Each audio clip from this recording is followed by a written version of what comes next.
ദൈവനാമത്തിന് മഹത്വം ഉണ്ടാകട്ടെ. എന്നെ കേൾക്കാമെന്ന് ഞാൻ വിചാരിക്കുന്നു. കേൾക്കാം. ആ താങ്ക് യു പെൺമ ആൻറ്റി. വീണ്ടും ഒരു പ്രാവശ്യം കൂടെ ബോസ്റ്റൺ പ്രയർ ലൈനിലായിരിക്കാൻ ദൈവം സഹായിച്ച വലിയ കൃപയ്ക്കായി ഞാൻ ദൈവത്തെ സ്തുതിക്കുന്നു, വാഴ്ത്തുന്നു. വർഷിപ്പ് ലീഡ് ചെയ്ത ഇവാഞ്ചലിസ്റ്റ് ഷാജി ജോണിനുള്ള നന്ദി അറിയിക്കുന്നു. അനുഗ്രഹിക്കപ്പെട്ട പാട്ടുകളിലൂടെ നാം ദൈവത്തെ ആരാധിക്കുകയായിരുന്നല്ലോ. സ്തോത്രം. ഇനിയും അടുത്ത ഏതാനും കുറെ മിനിറ്റുകൾ നമുക്ക് ദൈവവചനത്തിൽ നിന്ന് ചിന്തിക്കാം. അതിനാധാരമായി 1 പത്രോസിന്റെ ലേഖനം 1-ാം അധ്യായം അതിന്റെ 3 മുതൽ 9 വരെയുള്ള വാക്യങ്ങളാണ് ഞാൻ ഇന്ന് ചിന്തിപ്പാൻ ആഗ്രഹിക്കുന്നത്. 1 പത്രോസിന്റെ ലേഖനം 1-ാം അധ്യായം അതിന്റെ 3 മുതൽ 9 വരെ ഞാൻ വാക്യങ്ങളായി വായിച്ചോളാം.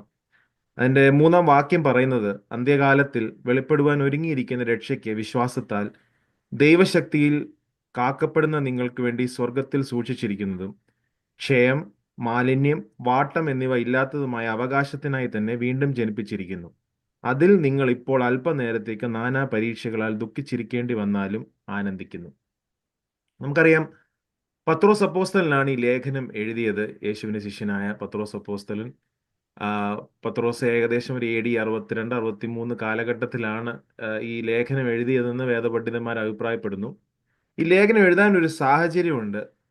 നമ്മൾ മനസ്സിലാക്കുകയാണെങ്കിൽ, അത് പഠിക്കുകയാണെങ്കിൽ, നീറോ ചക്രവർത്തിയുടെ കാലത്ത് റോമിൽ ഒരു വലിയ അഗ്നിബാധ ഉണ്ടായി. അപ്പോൾ റോമിലൊരു അഗ്നിബാധ ഉണ്ടായപ്പോൾ ക്രിസ്ത്യാനികളാണ് അതിന്റെ പുറകിൽ എന്ന് ആരോപിച്ചായിരുന്നു നീറോ ചക്രവർത്തി ഒരു വലിയ പീഡനം ക്രിസ്ത്യാനികൾക്ക് ക്രിസ്ത്യാനികൾക്ക് പീഡനം കൊടുത്തു. അങ്ങനെ ക്രിസ്ത്യാനികൾ വളരെയധികം പീഡയിലൂടെ കടന്നു പോകുമ്പോഴായിരുന്നു പത്രോസ് ഈ ലേഖനം എഴുതുന്നത്. അവരെ ധൈര്യപ്പെടുത്തുന്നതിന് വേണ്ടിയാണ് പത്രോസ് ഈ ലേഖനം എഴുതിയിരിക്കുന്നത്. അപ്പോൾ ഈ അഗ്നിബാധയ്ക്ക് പിന്നിൽ ക്രിസ്ത്യാനികളാണെന്ന് ആരോപിച്ചായിരുന്നു ഈ പീഡനം അഴിച്ചുവിട്ടത്. അങ്ങനെ നമ്മൾ ഈ ഇതിന്റെ 1-ാം വാക്യം വായിക്കുകയാണെങ്കിൽ നമുക്കറിയാം, പൊന്തോസ്, ഗലാത്യ, കപ്പദോക്യ, ആസ്യ, ബിഥിന്യ എന്നിവിടങ്ങളിൽ പാർക്കുന്ന ജാതികളിൽ നിന്നുള്ള വിശ്വാസികൾക്കാണ്, പ്രത്യേകിച്ച് യഹൂദന്മാരും യഹൂദ മതത്തിൽ നിന്നും വിശ്വാസത്തിലേക്ക് വന്നവർക്കും ജാതികളിൽ നിന്ന് വിശ്വാസത്തിൽ വന്നവർക്കും ഈ പറയപ്പെട്ട 5 പ്രദേശങ്ങളിൽ ചിതറിപ്പാർക്കുന്ന വിശ്വാസികൾക്കാണ് പത്രോസ് ഈ ലേഖനം എഴുതുന്നത്. ഒരു കാര്യം കൂടെ നമ്മൾ ശ്രദ്ധിച്ചാൽ മനസ്സിലാവും. 5-ാം അധ്യായത്തില് ബാബിലോണിൽ നിന്നാണ് പത്രോസ് ഈ ലേഖനം എഴുതുന്നത് മനസ്സിലാവും. ബാബിലോൺ എന്ന് ഉദ്ദേശിക്കുന്നത് റോമ നഗരമാണ്. ബാബിലോൺ എന്ന വേറൊരു പേരാണ്. അതാണ് വേദപണ്ഡിതന്മാർ അഭിപ്രായപ്പെടുന്നത്. റോമിൽ നിന്നാണ് പത്രോസ് ഈ ലേഖനം എഴുതുന്നത്. അങ്ങനെ അതാണ് ഇതിന്റെ ഒരു പശ്ചാത്തലം എന്ന് പറയുന്നത്. അതായത് പീഡനത്തിലൂടെ, കഷ്ടപ്പാടിലൂടെ, കഷ്ടതയിലൂടെ പോകുന്ന വിശ്വാസികൾക്ക് ഒരു ധൈര്യം നൽകുന്നതിന്, ഒരു ആശ്വാസം നൽകുന്നതിനാണ് പത്രോസ് അപ്പോസ്തലൻ ഈ ലേഖനം എഴുതുന്നത്. നമ്മൾ ഇന്ന് വായിച്ചത് അതിന്റെ 3-ാം വാക്യം മുതലാണ്. 3-ാം വാക്യം പറയുന്ന, അന്ത്യകാലത്തിൽ വെളിപ്പെടുവാൻ ഒരുങ്ങിയിരിക്കുന്ന രക്ഷയ്ക്ക് വിശ്വാസത്താൽ ദൈവശക്തിയിൽ കാക്കപ്പെടുന്ന നിങ്ങൾക്ക് വേണ്ടി സ്വർഗത്തിൽ സൂക്ഷിച്ചിരിക്കുന്നതും. അപ്പോൾ എന്താണ് ഈ വാക്യത്തിന്റെ അർത്ഥം? നമുക്ക് പരിചിതമായ ഒരു വാക്യശകലമാണ് ഞാൻ വായിച്ചത്. ക്രിസ്തുവിലുള്ള നമ്മുടെ പദവിയെ പറ്റിയാണ് പത്രോസ് ഇവിടെ പറയുന്നത്. അങ്ങനെ ഈ 3-ാം വാക്യം പ്രത്യേകിച്ച് ദൈവത്തിന് സ്തുതി കരയേറ്റുന്ന ഒരു വാക്യമാണ് പത്രോസ് ഈ ലേഖനത്തിലൂടെ എഴുതിയിരിക്കുന്നത്. എന്താണ് പത്രോസ് പറയുന്നത്? ദൈവത്തിന് എന്തിനാണ് പത്രോസ് സ്തുതി കരയേറ്റുന്നത്? പത്രോസ് പറയുന്നത്, അന്ത്യകാലത്തിൽ വെളിപ്പെടുവാൻ ഒരുങ്ങിയിരിക്കുന്ന രക്ഷയ്ക്ക്. അപ്പോൾ എന്താണ് ഈ അന്ത്യകാലത്ത് വെളിപ്പെടുവാൻ ഒരുങ്ങിയിരിക്കുന്ന രക്ഷ? അപ്പോൾ രക്ഷ നമുക്ക് കിട്ടിയില്ലേ? നമുക്കറിയാം, രക്ഷയ്ക്ക് 3 തലങ്ങളുണ്ട്. അതിന്റെ ഭൂതകാലം, വർത്തമാനകാലം, ഭാവികാലം. ഭൂതകാലത്തിൽ നാം രക്ഷിക്കപ്പെട്ടു, വർത്തമാനകാലത്തിൽ നാം രക്ഷിക്കപ്പെട്ടുകൊണ്ടിരിക്കുന്നു. എന്നാൽ ഭാവി കാലത്തിൽ വെളിപ്പെടുവാൻ ഒരുങ്ങിയിരിക്കുന്ന രക്ഷ എന്ന് പറയുന്നത് നമ്മുടെ ശരീരത്തിന്റെ വീണ്ടെടുപ്പ് ഇതുവരെ നടന്നിട്ടില്ല. അപ്പോൾ ആത്മരക്ഷയെ നമ്മൾ ഇതുവരെ പ്രാപിച്ചിട്ടുള്ളൂ. നമ്മൾ ഈ ലോകത്തിൽ ജീവിക്കുമ്പോൾ പാപത്തോട് പ്രാണത്യാഗത്തോളം എതിർത്ത് നിൽക്കുവാൻ എന്നൊക്കെ വാക്യങ്ങൾ നമ്മൾ വായിക്കുന്നുണ്ട്. അതിന്റെ അർത്ഥം എന്ന് പറയുന്നത് നമ്മൾ ശുദ്ധീകരിക്കപ്പെട്ടുകൊണ്ടിരിക്കുകയാണ്. പരിശുദ്ധാത്മാവ് നമ്മെ ഒരുക്കിക്കൊണ്ടിരിക്കുകയാണ് ക്രിസ്തുവിന്റെ മണവാട്ടിയായി. സഭയാകുന്ന മണവാട്ടിയുടെ ഓരോ അംഗങ്ങളാണല്ലോ നമ്മൾ ഓരോരുത്തരും. അങ്ങനെ നമ്മൾ ഈ സഭയാകുന്ന മണവാട്ടിയുടെ അംഗങ്ങളായി ഓരോരുത്തരും ഒരുങ്ങിക്കൊണ്ടിരിക്കുകയാണ് കർത്താവിന്റെ വരവിന് വേണ്ടി. എന്നാൽ കർത്താവിന്റെ 2-ാം വരവ് സംഭവിക്കുമ്പോൾ നമ്മുടെ ശരീരത്തിന്റെ വീണ്ടെടുപ്പ് നടക്കും. അതാണ് ഈ അന്ത്യകാലത്തിൽ വെളിപ്പെടുവാൻ ഒരുങ്ങിയിരിക്കുന്ന രക്ഷ എന്ന് പറയുന്നത്. അതായത് കർത്താവ് വീണ്ടും വരുമ്പോൾ നാം കർത്താവിനോടുകൂടി എടുക്കപ്പെടും. ആ ഒരു പ്രത്യാശയാണ് പത്രോസ് അപ്പോസ്തലൻ ഈ വിശ്വാസികൾക്ക് നൽകുന്നത്. അതായത് പ്രത്യേകിച്ച് പറയുന്നത്, നിങ്ങൾ ഈ പീഡനത്തിലൂടെ ഒക്കെ പോവുകയായിരിക്കും. നീറോ ചക്രവർത്തി അഴിച്ചുവിട്ട ഈ പീഡനത്തിലൂടെ നിങ്ങൾ പോകുമ്പോൾ നിങ്ങൾ മനസ്സിലാക്കേണ്ട ഒരു കാര്യം എന്തെന്ന് ചോദിച്ചാൽ, അന്ത്യകാലത്തിൽ, അതായത് പത്രോസ് ഇത് എഴുതുമ്പോൾ കർത്താവിന്റെ റിസറക്ഷൻ, അതായത് കർത്താവിന്റെ ഉയർപ്പ് മുതലാണ് നമുക്കറിയാം ഈ അന്ത്യകാലം എന്ന് നമുക്ക് പറയാൻ പറ്റുന്നത്. അപ്പോസ്തല പ്രവൃത്തി 1-ാം അധ്യായം മുതൽ കർത്താവ് ഉയർത്തണം മുതൽ അന്ത്യകാലം തുടങ്ങിയിരിക്കുകയാണ് നമ്മൾ ബൈബിൾ പഠിക്കുകയാണെങ്കിൽ. അപ്പോൾ ഈ അന്ത്യകാലത്ത് വെളിപ്പെടുവാൻ ഒരുങ്ങിയിരിക്കുന്ന രക്ഷ എന്ന് പറയുന്നത് കർത്താവിന്റെ 2-ാം വരവ് സംഭവിക്കാൻ പോവുകയാണ്. അപ്പോൾ നിങ്ങൾ ഇപ്പോൾ പീഡനത്തിലൂടെ പോവുകയാണെങ്കിലും നിങ്ങൾക്ക് ഒരു പ്രതീക്ഷ വെക്കാം. എന്താണ് പ്രതീക്ഷ? കർത്താവിന്റെ രണ്ടാം വരവിൽ നിങ്ങൾ എടുക്കപ്പെടും എന്നുള്ള പ്രതീക്ഷ. അതല്ലേ നമ്മുടെ ഓരോരുത്തരുടെയും പ്രതീക്ഷ. കർത്താവിന്റെ രണ്ടാം വരവിൽ നാം ഓരോരുത്തരും എടുക്കപ്പെടും എന്നുള്ള പ്രതീക്ഷയിലാണ് നമ്മൾ ഓരോരുത്തരും ഈ ലോകത്തിൽ ജീവിക്കുന്നത്. അപ്പോൾ അതാണ് പത്രോസ് ഇവിടെ പറയുന്നത്. വെളിപ്പെടുവാൻ ഒരുങ്ങിയിരിക്കുന്ന രക്ഷയ്ക്ക് വിശ്വാസത്താൽ വളരെ ബ്യൂട്ടിഫുള്ളായി, വളരെ സുന്ദരമായ കുറെ വാക്കുകളാണ് പത്രോസ് ഉപയോഗിച്ചിരിക്കുന്നത്. ശ്രദ്ധിച്ചാൽ നമുക്ക് മനസ്സിലാവും. വിശ്വാസത്താൽ ദൈവശക്തിയിൽ കാക്കപ്പെടുന്ന നിങ്ങൾക്ക് വേണ്ടി സ്വർഗത്തിൽ സൂക്ഷിച്ചിരിക്കുന്നത്. അപ്പോൾ നാം എങ്ങനെയാണ് ഈ ലോകത്തിൽ കാക്കപ്പെടുന്നത് എന്നതാണ് പത്രോസ് പറയുന്നത്. വിശ്വാസത്താൽ ദൈവശക്തിയിൽ കാക്കപ്പെടുന്നു എന്ന് വെച്ചാൽ നമ്മൾ രണ്ട് കൂട്ടർക്കും, അതായത് ദൈവത്തിനും നമുക്കും ഉത്തരവാദിത്വമുണ്ട് നാം ഇവിടെ കാക്കപ്പെടുന്നതിന്. അതാണ് പത്രോസ് പറയുന്നത്. ദൈവത്തിന്റെ പരമാധികാരവും നമ്മുടെ ഉത്തരവാദിത്വം വളരെ കൃത്യമായി പത്രോസ് പറഞ്ഞിരിക്കുന്നത്. അതായത് പൗലോസിന്റെ ദൈവശാസ്ത്രം തന്നെയാണ് പത്രോസ് ഇവിടെ കണ്ടിന്യൂ ചെയ്യുന്നത്. പത്രോസ് പറയുന്നത് വിശ്വാസത്താൽ, അതായത് നാം കർത്താവിൽ വിശ്വസിക്കുകയും അതിനോടൊപ്പം ദൈവശക്തിയാണ് നമ്മെ കാക്കുന്നത്. മനസ്സിലായെന്ന് വിശ്വസിക്കുന്നു. നമ്മുടെ വിശ്വാസവും ദൈവശക്തിയും, അതായത് ദൈവം നമ്മിനുള്ളിൽ പ്രവർത്തിക്കുന്നു. നാം ഭയത്തോടും വിറയലോടും, അതായത് ഫിലിപ്പിയർ ലേഖനം 2:12-13 നമ്മൾ വായിക്കുന്നുണ്ടല്ലോ. രക്ഷയ്ക്കായി നാം പ്രവർത്തിക്കുന്നു. അതായത് രക്ഷിക്കപ്പെട്ട് കഴിഞ്ഞ് നാം ഓരോ ദിവസവും ദൈവത്തിലുള്ള വിശ്വാസം അർപ്പിച്ചുകൊണ്ടാണ് ഈ ലോകത്തിൽ ജീവിക്കുന്നത്. എന്നാൽ ആ വിശ്വാസം അർപ്പിക്കുന്നതുകൊണ്ട് മാത്രമല്ല നാം കാക്കപ്പെടുന്നത്, മറിച്ച് ദൈവശക്തിയാണ് നമ്മെ കാക്കുന്നത്. അതായത് ദൈവം നമ്മുടെ ഉള്ളിൽ പ്രവർത്തിക്കുക, ദൈവം നമ്മുടെ ഉള്ളിൽ ഇച്ഛിക്കുക എന്നുള്ളതാണ് ഈ ലോകത്തിൽ നടക്കുന്ന. ആ ഇച്ഛിക്കുക അല്ലെ ദൈവം നമ്മുടെ ഉള്ളിൽ പ്രവർത്തിക്കുമ്പോൾ അതിനനുസരിച്ച് നമ്മുടെ വിശ്വാസം നാം ദൈവത്തിൽ അർപ്പിക്കുകയും ചെയ്യുമ്പോഴാണ് നമ്മുടെ വിശ്വാസ ജീവിതം ഈ ലോകത്തിൽ നടക്കുന്നത്. അല്ലെങ്കിൽ നാം വിശ്വാസത്തോടു കൂടി ഈ ലോകത്തിൽ മുന്നേറുന്നതിന്റെ കാരണം ദൈവശക്തിയിൽ നാം കാക്കപ്പെടുന്നു എന്നുള്ളതാണ്. അല്ല നമുക്കൊരു ക്രെഡിറ്റും എടുക്കുവാനില്ല. അതാണ് പത്രോസ് ഇവിടെ കൃത്യമായി രേഖപ്പെടുത്തുന്നത്. വിശ്വാസത്താൽ ദൈവശക്തിയിൽ കാക്കപ്പെടുന്ന നിങ്ങൾക്ക് വേണ്ടി സ്വർഗത്തിൽ സൂക്ഷിച്ചിരിക്കുന്നു. നമുക്കറിയാം, ഈ ദൈവശക്തിയിൽ കാക്കപ്പെടുന്ന നിങ്ങൾക്ക് വേണ്ടി എന്ന് പത്രോസ് പറയുമ്പോൾ അതിന് പറയുന്നതിന് ഒരു കാരണമുണ്ട്. ഈ 5 സ്ഥലങ്ങളിൽ ചിതറിപ്പാർക്കുന്ന വിശ്വാസികൾക്ക് പത്രോസ് ലേഖനം എഴുതുന്നത്, അവർക്കാണ് ഈ ലേഖനം എഴുതുന്നത്. അപ്പോൾ അവർക്കൊരു ധൈര്യം പത്രോസിന് കൊടുത്തേ മതിയാവും. കാരണം അവർ ഒരു ഒരു പേടിയിൽ കഴിയുകയാണ്, അല്ലേ? അവരൊരു ഭയത്തിൽ കഴിയുകയാണ്.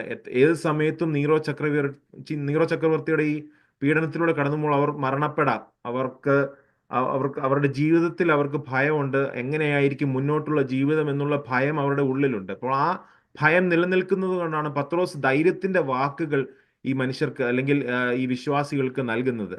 അതുകൊണ്ടാണ് പത്രോസ് പറയുന്നത്, വിശ്വാസത്താൽ ദൈവശക്തിയിൽ കാക്കപ്പെടുന്ന നിങ്ങൾക്ക് വേണ്ടി സ്വർഗത്തിൽ സൂക്ഷിച്ചിരിക്കുന്നത്. അതിന്റെ 4-ാം വാക്യം നമ്മൾ വായിച്ചു. 5-ാം വാക്യം പറയുന്നത്, ക്ഷയം, മാലിന്യം, വാട്ടം എന്നിവ ഇല്ലാത്തതുമായ അവകാശത്തിനായി വീണ്ടും ജനിപ്പിച്ചിരിക്കുന്നു. അപ്പോൾ ഇതിനു മുമ്പ് 3-ാം വാക്യം പറയുന്നത്, നമ്മുടെ കർത്താവായ യേശുക്രിസ്തുവിന്റെ പിതാവായ ദൈവത്തിന് സ്തോത്രം, അവൻ മരിച്ചവരുടെ ഇടയിൽ നിന്ന് യേശുക്രിസ്തുവിന്റെ പുനരുത്ഥാനത്താൽ തന്റെ കരുണാധിക്യ പ്രകാരം നമ്മെ ജീവനുള്ള പ്രത്യാശയ്ക്കായി. അപ്പോൾ അന്ത്യകാലത്തിൽ വെളിപ്പെടുവാനിരിക്കുന്ന രക്ഷയെക്കുറിച്ച് ഞാൻ പറഞ്ഞു. പക്ഷെ ഇതിനു മുമ്പ് പത്രോസ് പറയുന്ന ഒരു കാര്യമുണ്ട്. അതായത് ഭൂതകാലത്തിൽ എന്ത് സംഭവിച്ചു, അപ്പൊ ഭാവി കാലത്തിൽ ഒരുങ്ങപ്പെടുവാനുള്ള രക്ഷ വരുന്നുണ്ട്. കർത്താവ് വീണ്ടും വരുന്നുണ്ട്. നമ്മൾ പൂർണ്ണമായും കർത്താവിന്റെ സന്നിധിയിൽ ചേർക്കപ്പെടും. എന്നാൽ അതിനു മുമ്പ് പത്രോസ് സ്തുതിക്കുവാനുള്ള ഒരു കാര്യം പറയുന്നത് 3-ാം വാക്യത്തിലാണ്. അതായത് നമ്മുടെ കർത്താവായ യേശുക്രിസ്തുവിന്റെ പിതാവായ ദൈവത്തിന് സ്തോത്രം. അതായത് സ്തുതി കരയേറ്റിയാണ് പത്രോസ് ഈ 3-ാം വാക്യം തുടങ്ങുന്നത്. എന്നിട്ട് പത്രോസ് പറയുന്ന, അവൻ മരിച്ചവരുടെ ഇടയിൽ നിന്ന് യേശുക്രിസ്തുവിന്റെ പുനരുത്ഥാനത. അത് എങ്ങനെയാണ് നമുക്ക് രക്ഷ പ്രാപിച്ചെന്ന് പത്രോസ് ഒരിക്കൽ കൂടെ പറയുകയാണ്. അതിന്റെ 1-ാം വാക്യത്തില് തൃത്വത്തിലെ 3 അംഗങ്ങൾ, 3 പേരും ഉൾപ്പെടുന്ന ഈ രക്ഷയെക്കുറിച്ച് പറയുന്നുണ്ട്. അതിലേക്ക് ഞാൻ പോകുന്നില്ല, സമയം ഞാൻ ചുരുക്കമായതുകൊണ്ട് ഞാൻ അതിലേക്ക് പോകുന്നില്ല. 3-ാം വാക്യം മുതൽ ഞാൻ തുടങ്ങാം. മരിച്ചവരുടെ ഇടയിൽ നിന്നും യേശുക്രിസ്തുവിന്റെ പുനരുത്ഥാനത്താൽ തന്റെ കരുണാധി പ്രകാരം നമ്മെ ജീവനുള്ള പ്രത്യാശയ്ക്കായി. അതായത് നമുക്ക് എങ്ങനെയാണ് ഈ രക്ഷ ലഭിച്ചത്? മരിച്ചവരുടെ ഇടയിൽ നിന്ന് യേശുക്രിസ്തുവിന്റെ പുനരുത്ഥാനത്താൽ. മരിച്ചവരുടെ ഇടയിൽ നിന്ന് യേശുക്രിസ്തുവിന്റെ പുനരുത്ഥാനത്താൽ തന്റെ കരുണാധിക്യ പ്രകാരം, തന്റെ കരുണപ്രകാരം എന്നല്ല പത്രോസ് പറഞ്ഞത്, തന്റെ കരുണാധിക്യ പ്രകാരം, അതായത് ഗ്രേറ്റ് മേഴ്സി, വലിയ കരുണ, അതായത് ഒരു ഭണ്ഡാരം നിറച്ച കരുണയാലാണ് നാം രക്ഷിക്കപ്പെട്ടത്, അല്ലെ? നമുക്കറിയാം, എഫേസ്യ ലേഖനം 2-ാം അധ്യായത്തില് അതിന്റെ 4-ാം വാക്യം പറയുന്നത്, കരുണാസമ്പന്നനായ ദൈവം. അതായത് കരുണയുള്ള ദൈവം എന്നല്ല പൗലോസ് പറഞ്ഞത്, കരുണാസമ്പന്നനായ, അതായത് കരുണയിൽ സമ്പന്നനായ ഒരു ദൈവമാണ് തന്റെ കരുണ നൽകി നമ്മെ രക്ഷിച്ചത്, അല്ലെ? എത്ര വലിയ ഒരു രക്ഷയാണ് നമുക്ക് ലഭിച്ചത്. കരുണപ്രകാരമല്ല നമ്മൾ രക്ഷിക്കപ്പെട്ടത്, കരുണാധിക്യ പ്രകാരമാണ് നാം രക്ഷിക്കപ്പെട്ടത്. അതായത് അധികം, അതായത് ലിമിറ്റ്ലെസ് ആണ്. അതിനൊരു ഒരു ഒരു ലിമിറ്റ് വെക്കുവാൻ നമുക്ക് പറ്റും. ഒരു പരിധിയില്ല. പരിധിയില്ലാത്ത കരുണപ്രകാരമാണ് ദൈവം നമ്മെ രക്ഷിച്ചത്. അത് നാം എപ്പോഴും മനസ്സിലാക്കണം. നമ്മൾ ഈ ലോക ജീവിതത്തിൽ മുന്നോട്ട് പോകുമ്പോൾ ദൈവത്തിന്റെ അതിരില്ലാത്ത, ദൈവത്തിന്റെ പരിധികളില്ലാത്ത കരുണപ്രകാരമാണ് ദൈവം നമ്മെ രക്ഷിച്ചത്. അതിൽ എഫെസ്യർ 2:4 പറയുന്നത്, കരുണാസമ്പന്നായ ദൈവമോ നമ്മെ സ്നേഹിച്ച മഹാസ്നേഹം നിമിത്തം അതിക്രമങ്ങളാൽ മരിച്ചവരായിരുന്ന നമ്മെ ക്രിസ്തുവിനോടുകൂടി ജീവിപ്പിക്കുകയും, അല്ലല്ലേ?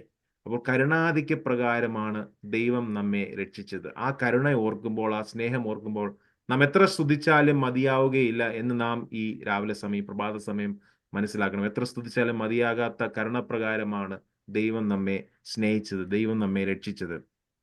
എന്നിട്ട് പറയുന്നത്, യേശുക്രിസ്തുവിന്റെ പുനരുത്ഥാനത്താൽ, തന്റെ പുനരുത്ഥാനത്തിന്റെ അതിന്റെ അടിസ്ഥാനത്തിൽ മാത്രമാണ് നമുക്ക് ഈ കരുണ ലഭിച്ചത്. കർത്താവായ യേശുക്രിസ്തു ഈ ലോകത്തിൽ കടന്നു വന്നു, പാപമില്ലാത്തവനായി ജീവിച്ച് ഏകദേശം 3.5 വർഷക്കാലം ജീവിച്ചിട്ട് താൻ ക്രൂശിന്മേൽ കയറി, താൻ ക്രൂശിന്മേൽ തന്റെ ജീവൻ അർപ്പിച്ചു. പിതാവായ ദൈവത്തിന്റെ ഹിതപ്രകാരം എല്ലാം നിവൃത്തിയാക്കിയിട്ടാണ് കർത്താവായ യേശുക്രിസ്തുവിന്റെ ജീവനെ നൽകിയത്.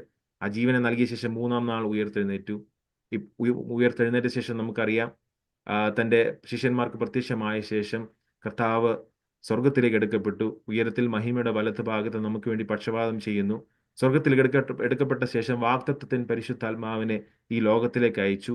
അങ്ങനെ ഈ പരിശുദ്ധാത്മാവ് നമ്മുടെ ഉള്ളിൽ വാസം ചെയ്യുന്നതുകൊണ്ടാണ് നമ്മൾ ഇപ്പോൾ ഈ സൂം ലൈനിലായിരിക്കുന്നത്, അല്ലേ? പരിശുദ്ധാത്മാവിലൂടെയാണ് നാം രക്ഷിക്കപ്പെട്ടത്. പരിശുദ്ധാത്മാവിന്റെ പ്രേരണ പ്രകാരമാണ് നാം കർത്താവിൽ വിശ്വസിച്ചപ്പോൾ നാം രക്ഷിക്കപ്പെട്ടു. അങ്ങനെ നമ്മൾ സൂം ലൈനിലായിരിക്കുന്ന ഓരോരുത്തരോടും ഞാൻ ഇപ്പോൾ പറയാൻ ഉദ്ദേശിക്കുന്നത്, ദൈവത്തിന്റെ കരുണാധിക്യ പ്രകാരമാണ് നാം ഓരോരുത്തരും ഇപ്പോൾ ലോകത്തിലൂടെ ഈ ജീവിതം മുന്നോട്ട് നയിക്കുന്നത്. ആ കരുണയെ ഓർക്കുമ്പോൾ, ആ സ്നേഹത്തെ ഓർക്കുമ്പോൾ നാം എത്ര സ്തുതിച്ചാലും മതിയാവില്ല, എത്ര ആരാധന അർപ്പിച്ചാലും മതിയാവില്ല. നമ്മുടെ ജീവിതം തന്നെ കർത്താവിന് ഒരാരാധനയായി സമർപ്പിക്കണമെന്ന് ഞാൻ രാവിലെ സമയം തന്നെ പ്രബോധിപ്പിക്കുന്നു. എന്നിട്ട് പത്രോസ് പറയുന്നത്, പുനരുത്ഥാനത്താൽ തന്റെ കരുണാധിക്യ പ്രകാരം നമ്മെ ജീവനുള്ള പ്രത്യാശയായി. ഈ ജീവനുള്ള പ്രത്യാശയാണ് 4-ാം വാക്യത്തിൽ ഞാൻ മുമ്പേ വായിച്ച് കണക്ട് ചെയ്യാൻ ശ്രമിക്കുന്നത്. ഈ ജീവനുള്ള പ്രത്യാശയാണ് അന്ത്യകാലത്തിൽ വെളിപ്പെടുവാൻ ഒരുങ്ങിയിരിക്കുന്ന രക്ഷ. മനസ്സിലായല്ലോ? അപ്പോൾ കരുണാധിക്യ പ്രകാരം നമ്മെ രക്ഷിച്ചു. ഭൂതകാലത്തിൽ, അതായത് പണ്ട് കർത്താവ് അതായത് 2000 വർഷങ്ങൾക്ക് മുമ്പ് കർത്താവായ യേശുക്രിസ്തു മരിച്ചു, ഉയർത്തു, താൻ എടുക്കപ്പെട്ട് സ്വർഗത്തിലേക്ക് വാഗ്ദത്തത്തിന് പരിശുദ്ധാത്മാവിനെ നമുക്ക് അയച്ചു. ആ വാഗ്ദത്തത്തിന് പരിശുദ്ധാത്മാവ് നമ്മുടെ ഉള്ളിൽ പ്രവർത്തിച്ചുകൊണ്ട് നാം രക്ഷിക്കപ്പെട്ടത്. അങ്ങനെ രക്ഷിക്കപ്പെട്ട നമുക്കുള്ള ജീവനുള്ള പ്രത്യാശയാണ് ഇനിയും സംഭവിക്കാൻ പോകുന്ന അന്ത്യകാലത്തിൽ വെളിപ്പെടുവാൻ ഒരുങ്ങിയിരിക്കുന്ന രക്ഷ. അതാണ് നമ്മുടെ ശരീരത്തിന്റെ വീണ്ടെടുപ്പ് എന്ന് ഞാൻ മുമ്പേ പറഞ്ഞത്. അപ്പോൾ നിങ്ങൾക്ക് മനസ്സിലായി കാണുമെന്ന് ഞാൻ വിചാരിക്കുന്നു. ആ ജീവനുള്ള പ്രത്യാശ, എന്തുകൊണ്ടാണ് ഈ ജീവനുള്ള പ്രത്യാശ എന്ന് പറയുന്നത്? നമുക്കറിയാം, എല്ലാ നന്മകളുടെയും എല്ലാ ജീവന്റെയും ഉറവിടം പിതാവായ ദൈവമാണ്, അല്ലെ? പിതാവായ ദൈവമാണ് ആദ്യമേ ഇത് മുൻകണ്ടത്. എന്താണ് മുൻകണ്ടത്? പിതാവായ ദൈവത്തിന്റെ മുന്നറിവിലാണ് ഇതെല്ലാം, ഈ രക്ഷ എന്ന് പറയുന്ന പദ്ധതി തന്നെ പ്ലാൻ ആയിരിക്കുന്നത്. അത് നമ്മൾ 1-ാം വാക്യത്തിൽ നമ്മൾ വായിക്കുന്നുണ്ട്. പിതാവായ ദൈവം മുന്നറിഞ്ഞ് അതിൻ പ്രകാരം തന്റെ പുത്രനായ യേശുക്രിസ്തുവിനെ ലോകത്തിലേക്ക് അയച്ചു. അങ്ങനെ പുത്രനായ യേശുക്രിസ്തുവിന്റെ ഭാഗം എന്ന് പറയുന്നത് നമുക്ക് വേണ്ടി മരിക്കുക എന്നുള്ളതായിരുന്നു. തൃത്വത്തിൽ 3-ാമനായ പരിശുദ്ധാത്മാവിന്റെ റോൾ എന്ന് പറയുന്നത് ആ മരിച്ചവർക്ക് വേണ്ടി, അതായത് കർത്താവ് ആർക്ക് വേണ്ടി മരിച്ചു, അവരുടെ ഉള്ളിൽ ആ പ്രേരണ നൽകി അങ്ങനെ നാം കർത്താവിൽ വിശ്വസിക്കുക എന്നുള്ളതായിരുന്നു, അല്ലെ? അങ്ങനെ തൃത്വത്തിൽ 3 പേരുടെയും റോള് നമുക്ക് ഈ രക്ഷയിൽ കാണുവാൻ പറ്റുന്നുണ്ട്, അല്ലെ? അങ്ങനെയാണ് നാം രക്ഷിക്കപ്പെട്ടത്. അതായത് ഈ 3, അതായത് 3 പേർ, പിതാവ്, പുത്രൻ, പരിശുദ്ധാത്മാവ്, ത്രിയേക ദൈവത്തിലെ 3 പേരുടെയും റോളുകൾ ഈ രക്ഷാ പദ്ധതിയിൽ നാം കാണുന്നുണ്ട്. അങ്ങനെയുള്ള ഈ രക്ഷ പ്രാപിച്ച നമ്മൾ ഇനിയും കാത്തിരിക്കുന്നത് ആ ജീവനുള്ള പ്രത്യാശയ്ക്ക് വേണ്ടിയാണ്. അപ്പോൾ പൗലോസ് പറയുന്നത്, ഈ ജീവനുള്ള പ്രത്യാശ എന്ന് പറയുന്നത് ഞാൻ മുമ്പേ പറഞ്ഞു, നമ്മുടെ ശരീരത്തിന്റെ വീണ്ടെടുപ്പാണ്. അപ്പോൾ പത്രോസ് ഈ ലേഖനം ഈ 5 പ്രദേശങ്ങളിൽ ചിതറിപ്പാർക്കുന്ന ജനത്തിന് എഴുതുമ്പോൾ പത്രോസ് പറയുന്ന ഒരു കാര്യം, നിങ്ങളെ രക്ഷിച്ചത് ദൈവമാണ്, നിങ്ങൾക്ക് വേണ്ടി മരിച്ചത് കർത്താവാണ്, നിങ്ങൾ ഇനിയും കാത്തിരിക്കുന്ന ജീവനുള്ള പ്രത്യാശയ്ക്ക് വേണ്ടിയാണ്. നിങ്ങൾ ഈ പീഡനത്തിലൂടെ പോകുമ്പോൾ നിങ്ങൾ പേടിക്കേണ്ട ആവശ്യമില്ല, ഭയപ്പെടേണ്ട ആവശ്യമില്ല. കാരണം നിങ്ങൾക്ക് ജീവനുള്ള ഒരു പ്രത്യാശയുണ്ട്. അതായത് നിങ്ങൾ മരണപ്പെട്ടാലും, നിങ്ങളുടെ ജീവൻ ഈ ലോകത്തിൽ പോയാലും, വരുവാനുള്ള ലോകത്തിൽ ഒരു ജീവൻ നിങ്ങളെ കാത്തിരിക്കുന്നു. അതാണ് നിത്യജീവൻ എന്ന് പത്രോസ് പറയുന്നത്. ഹല്ലേലൂയ! നമുക്ക് ഏവർക്കും കരുതി വെച്ചിരിക്കുന്ന ഒരു നിത്യജീവനുണ്ട് വരുവാനുള്ള ലോകത്തിൽ, അല്ലെ? ഈ ലോകത്തിൽ നമ്മുടെ ജീവൻ പോയാലും നമുക്കൊരു ശുഭഭാവിയുണ്ട്, നമുക്കൊരു പ്രതീക്ഷയുണ്ട്, നമുക്കൊരു പ്രത്യാശയുണ്ട്. ആ പ്രത്യാശ എന്താണ്? നിത്യജീവൻ നമുക്കായി കാത്തിരിപ്പുണ്ട് എന്നുള്ളതാണ് നമ്മുടെ പ്രത്യാശ, എന്നുള്ളതാണ് നമ്മുടെ ശുഭപ്രതീക്ഷ. ആ നിത്യജീവൻ നമുക്കായി ഒരുക്കിയിരിക്കുന്ന ആരാണ്? ദൈവമാണ്, അല്ലേ? അപ്പോൾ അതുകൊണ്ടാണ് ഈ ജീവനുള്ള പ്രത്യാശ എന്ന് പറയുന്നത്. അതായത് ജീവിക്കുന്ന ഒരു ദൈവം നമുക്ക് വേണ്ടി വെച്ചിരിക്കുന്ന ഒരു പ്രതീക്ഷയാണ് ഈ ശുഭഭാവി, അല്ലെങ്കിൽ ഈ ജീവനുള്ള പ്രത്യാശ എന്ന് പറയുന്നത്. പ്രത്യാശയെ നമുക്ക് എങ്ങനെ ഡിഫൈൻ ചെയ്യാം? പ്രത്യാശയെ നമുക്ക് ഒരു ആകാംക്ഷ നിറഞ്ഞ പ്രതീക്ഷ എന്ന് നമുക്ക് പറയാം, അല്ലേ? നമുക്കൊരു ആകാംക്ഷയുണ്ട് ആ പ്രതീക്ഷയുമേൽ. അതായത് നമ്മൾ കാത്തിരിക്കുന്ന ഒരു കാര്യമാണ്, അത് ഇതുവരെ നിവൃത്തിയായിട്ടില്ല, നിറവേറിയിട്ടില്ല. അപ്പോൾ നമുക്ക് ഒരു ആകാംക്ഷ നിറഞ്ഞ പ്രതീക്ഷയായിട്ട് പ്രത്യാശയെ നമുക്ക് ഡിഫൈൻ ചെയ്യാൻ പറ്റും. അപ്പം ആ പ്രത്യാശ എന്ന് പറയുന്നത് അത് മരിച്ചതല്ല, അത് ജീവനുള്ളതാണ്. അല്ലേ പത്രോസ് പറയുന്നത്? ജീവനുള്ള പ്രത്യാശ. ജീവനുള്ള പ്രത്യാശയ്ക്കായാണ് അന്ത്യകാലത്തിൽ വെളിപ്പെടുവാൻ ഒരുങ്ങിയിരിക്കുന്ന രക്ഷയ്ക്ക് വിശ്വാസത്താൽ നാം ദൈവശക്തിയിൽ കാക്കപ്പെടുന്നത്. ഇപ്പോൾ ആ പ്രത്യാശ എന്തിലാണ് ഉറപ്പിച്ചിരിക്കുന്നത്? ആ പ്രത്യാശയുടെ അടിസ്ഥാനം എന്താണ്? നമുക്കറിയാം, മത്തായിയുടെ സുവിശേഷം 28-ാം അധ്യായം അതിന്റെ 6-ാം വാക്യം പറയുന്നത്, അവൻ ഇവിടെയില്ല, താൻ പറഞ്ഞതുപോലെ ഉയർത്തെഴുന്നേറ്റു. കർത്താവിന്റെ ഉയർപ്പിലാണ് ഈ ജീവനുള്ള പ്രത്യാശയുടെ അടിസ്ഥാനം എന്ന് പറയുന്നത്. നമുക്ക് മനസ്സിലായി കാണുമെന്ന് വിചാരിക്കുന്നു. ജീവനുള്ള പ്രത്യാശ, നമുക്കായി കാത്തിരിക്കുന്ന ആ ജീവനുള്ള, അല്ലെ, നമ്മൾ കാത്തിരിക്കുന്ന ആ ജീവനുള്ള പ്രത്യാശയുടെ അടിസ്ഥാനം, അതിന്റെ ഉറവിടം എന്ന് പറയുന്നത് കർത്താവിന്റെ പുനരുത്ഥാനത്തിലാണ്. കർത്താവായ യേശു ക്രിസ്തു ഉയർത്തതുപോലെ നാമും ഉയർക്കപ്പെടും. നമ്മൾ വായിക്കുന്നുണ്ട്, റോമർ 8 വായിക്കുന്നുണ്ട്. കർത്താവായ യേശു ക്രിസ്തുവിനെ ആത്മാവ് ഉയർപ്പിച്ചതുപോലെ നമ്മുടെ മർത്യ ശരീരങ്ങളെയും ജീവിപ്പിക്കും. അപ്പൊ അതാണ് നമ്മുടെ പ്രത്യാശ എന്ന് പറയുന്നത്. അതായത് കർത്താവായ യേശു ക്രിസ്തുവിന്റെ പുനരുത്ഥാനത്തിലാണ് ഈ ജീവനുള്ള പ്രത്യാശയുടെ ഉറവിടം. പിന്നെ നമ്മൾ വായിക്കുന്ന ആ പ്രത്യാശ ഇപ്പോൾ തുടരുന്നു. ഈ പ്രത്യാശയ്ക്കും ഒരു 3 ഘട്ടങ്ങളുണ്ട്, 3 തലങ്ങളുണ്ട്. ഈ ജീവനുള്ള പ്രത്യാശ എന്ന് പറയുന്നത് കർത്താവായ യേശുക്രിസ്തുവിന്റെ പുനരുത്ഥാനത്തിൽ അടിസ്ഥാനപ്പെടുമ്പോൾ തന്നെ അതിന്റെ വർത്തമാന കാലത്തിൽ നമ്മളിലൂടെയാണ് അത് തുടരുന്നത്. എന്താണ് അതിന്റെ ഒരു പ്രൂഫ് എന്ന് പറയുന്നത്? കൊലോസ്യ ലേഖനം 3:1. ആകയാൽ നിങ്ങൾ ക്രിസ്തുവിനോട് കൂടെ ഉയർത്തെഴുന്നേറ്റിരിക്കുന്നുവെങ്കിൽ ക്രിസ്തു ദൈവത്തിന്റെ വലത്തുഭാഗത്ത് ഇരിക്കുന്നതിനുമായ ഉയരത്തിലുള്ളത് അന്വേഷിപ്പീൻ. അപ്പൊ ആ പ്രത്യാശ നമ്മിൽ എങ്ങനെ ഇപ്പോൾ പ്രവർത്തിക്കുന്നത്? ഞാൻ പറഞ്ഞു, ഭൂതകാലത്തിൽ കർത്താവായ യേശുക്രിസ്തുവിന്റെ പുനരുത്ഥാനത്തിലാണ് അതിന്റെ അടിസ്ഥാനം. ആ ജീവനുള്ള പ്രത്യാശ ഇപ്പോൾ എങ്ങനെയാണ് പ്രവർത്തിക്കുന്നത്? നമ്മിലൂടെയാണ് പ്രവർത്തിക്കുന്നത്. എങ്ങനെയാണ് പ്രവർത്തിക്കുന്നത്? അതാണ് കൊലോസ്യ ലേഖനം 3-ാം അധ്യായം അതിന്റെ 1-ാം വാക്യം പറയുന്നത്, ആകയാൽ നിങ്ങൾ ക്രിസ്തുവിനോട് ഉയർത്തെഴുന്നേറ്റുവെങ്കിൽ. അപ്പോൾ കർത്താവിന്റെ ഉയർപ്പിലാണ് അതിന്റെ അടിസ്ഥാനം. അങ്ങനെ വിശ്വാസികളായ നമ്മൾ, അല്ലെങ്കിൽ രക്ഷിക്കപ്പെടുമ്പോൾ നാം എന്തോ ചെയ്യുന്നത്? കർത്താവായ യേശുക്രിസ്തുവിനൂടെ ഉയർത്തെഴുന്നേൽക്കുക ചെയ്യുന്നത്. പാപത്തിൽ മരിച്ചവരായിരുന്ന നമ്മെ കർത്താവായ യേശു ക്രിസ്തു ഉയർപ്പിച്ചു, അല്ലേ? തന്റെ ജീവൻ കൊടുത്താണ് ഉയർപ്പിച്ചത്. അങ്ങനെ ക്രിസ്തുവിനോട് കൂടി നാമും ഉയർത്തെഴുന്നേറ്റിരിക്കുകയാണ് രക്ഷിക്കപ്പെടുമ്പോൾ. അങ്ങനെ ഉയർത്തവരായ നാം എന്താണ് ചെയ്യേണ്ടത്? ഈ പ്രത്യാശയ്ക്കായി ക്രിസ്തു ദൈവത്തിന്റെ വലത്തുഭാഗത്ത് ഇരിക്കുന്നിടമായ ഉയരത്തിലുള്ളത് അന്വേഷിക്കണം.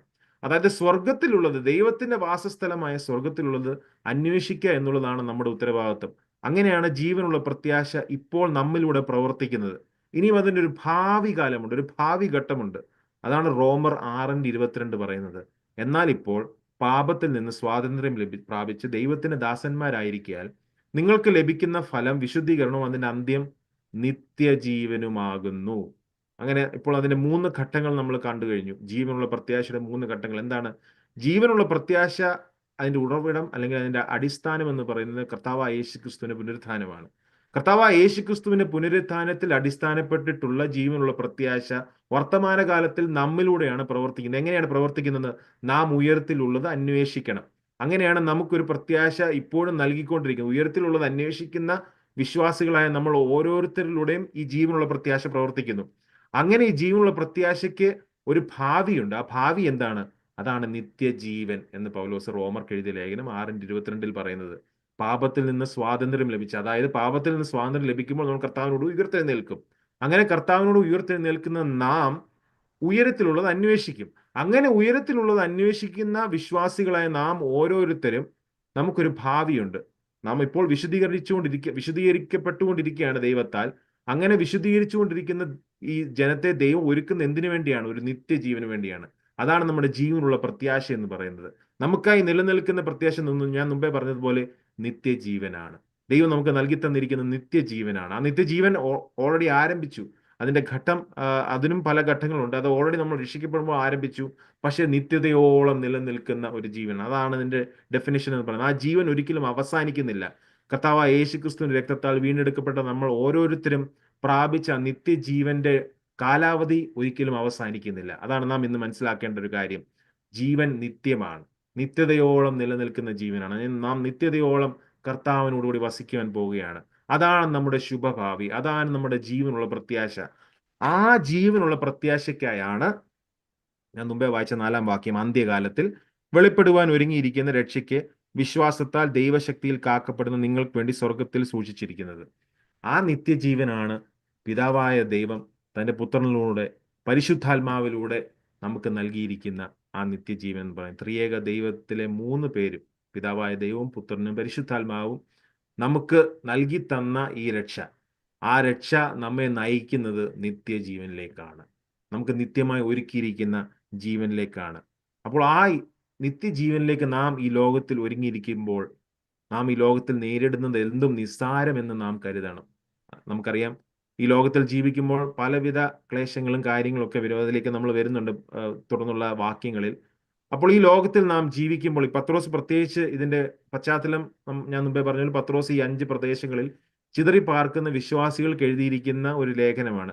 അപ്പോൾ അവരെ ഉറപ്പിക്കുന്നതിനും ധൈര്യപ്പെടുത്തുന്നതിനും വേണ്ടിയാണ് പത്രോസ് ഇത് പറയുന്നത്. ഇതിന്റെ ഇമ്മീഡിയറ്റ് കോണ്ടെക്സ്റ്റിൽ അല്ലെങ്കിൽ ഈ പശ്ചാത്തലത്തിൽ പത്രോസ് അത് പറയുമ്പോൾ അത് പറയുന്നതിന് ഒരു കാരണമുണ്ട്. ഞാൻ മുമ്പേ പറഞ്ഞതുപോലെ, പീഡനത്തിലൂടെ കടന്നു പോകുന്ന ഒരു ജനം, കഷ്ടപ്പാടിലൂടെ കഷ്ടതയിലൂടെ കടന്നു പോകുന്ന ജനം, നാളെ ജീവിച്ചിരിക്കാൻ പറ്റുമോ എന്നറിയാൻ വയ്യാത്ത ഒരു ജനം. നീരോ ചക്രവർത്തിയുടെ പീഡനം അത്ര അസഹനീയമായ ഒരു പീഡനമാണ്, സഹിക്കാൻ കഴിയുന്നതിലും അപ്പുറമാണ്.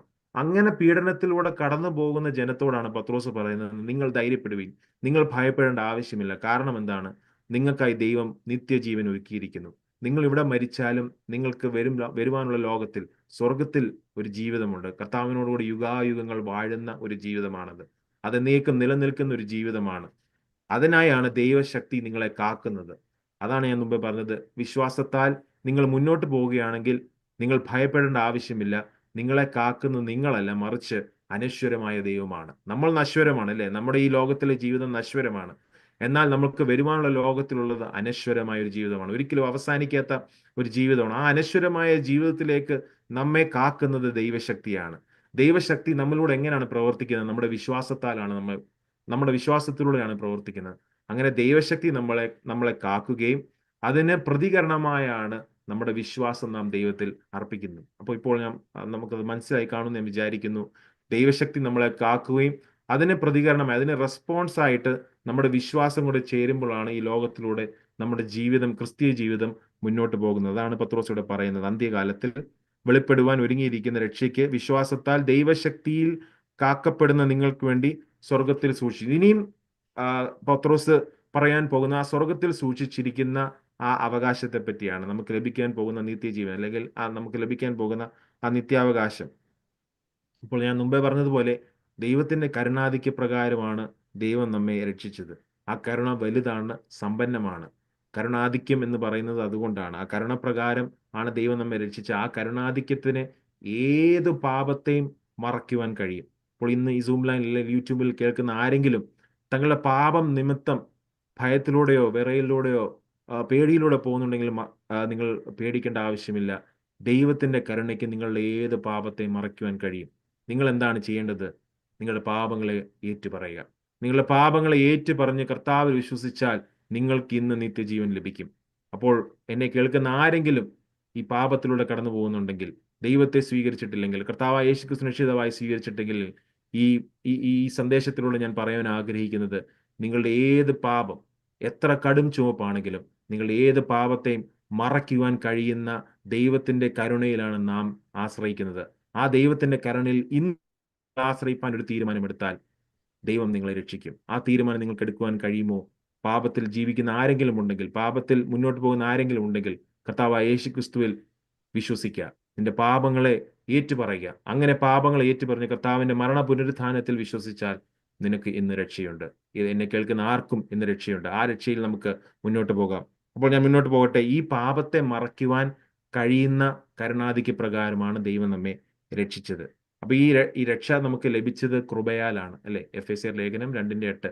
കൃപയാലല്ലോ നിങ്ങൾ വിശ്വാസം മൂലം രക്ഷിക്കപ്പെട്ടിരിക്കുന്നു, അതിന് നിങ്ങൾ കാരണമല്ല, ദൈവത്തിന്റെ ദാനം അത്രയാവുന്നത്. ദൈവത്തിന്റെ ഒരു വലിയ ദാനമാണ് ദൈവത്തിന്റെ കരുണാധിക്യം എന്ന് പറയുന്നത്.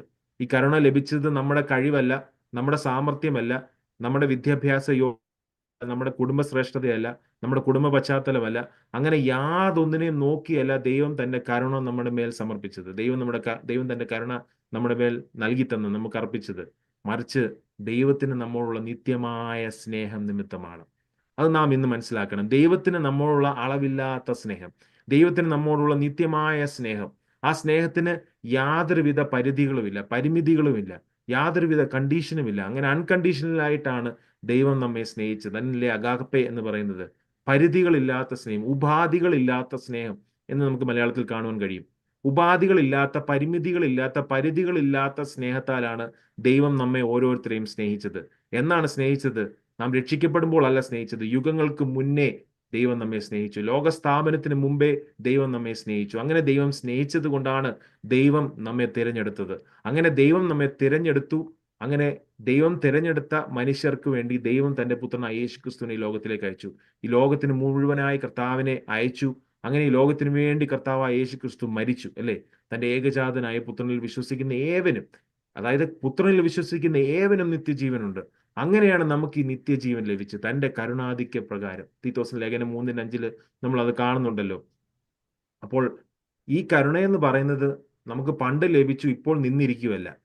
അതാണ് ഞാൻ അടുത്തത് പറയാൻ ഉദ്ദേശിക്കുന്നത്. നമുക്കറിയാം, വിലാപങ്ങളുടെ പുസ്തകം 3:23 പറയുന്നത്, നാം മുടിഞ്ഞു പോകാതിരിക്കുന്നത് യഹോവയുടെ ദയയാകുന്നു. അവന്റെ കരുണ തീർന്നു പോയിട്ടില്ല. അതായത് രക്ഷിക്കപ്പെടുമ്പോൾ മാത്രമല്ല തന്റെ കരുണ നമുക്ക് ലഭിച്ചത്. അവന്റെ കരുണ ഓരോ ദിവസവും, ഓരോ രാവിലെയും നമുക്ക് കിട്ടിക്കൊണ്ടിരിക്കുകയാണ്. അത് രാവിലെ തോറും പുതിയതും നിന്റെ വിശ്വസ്തത വലിയതുമാകുന്നു. അതല്ലേ വിലാപങ്ങൾ 3:22-23 ഞാൻ വായിച്ചത്.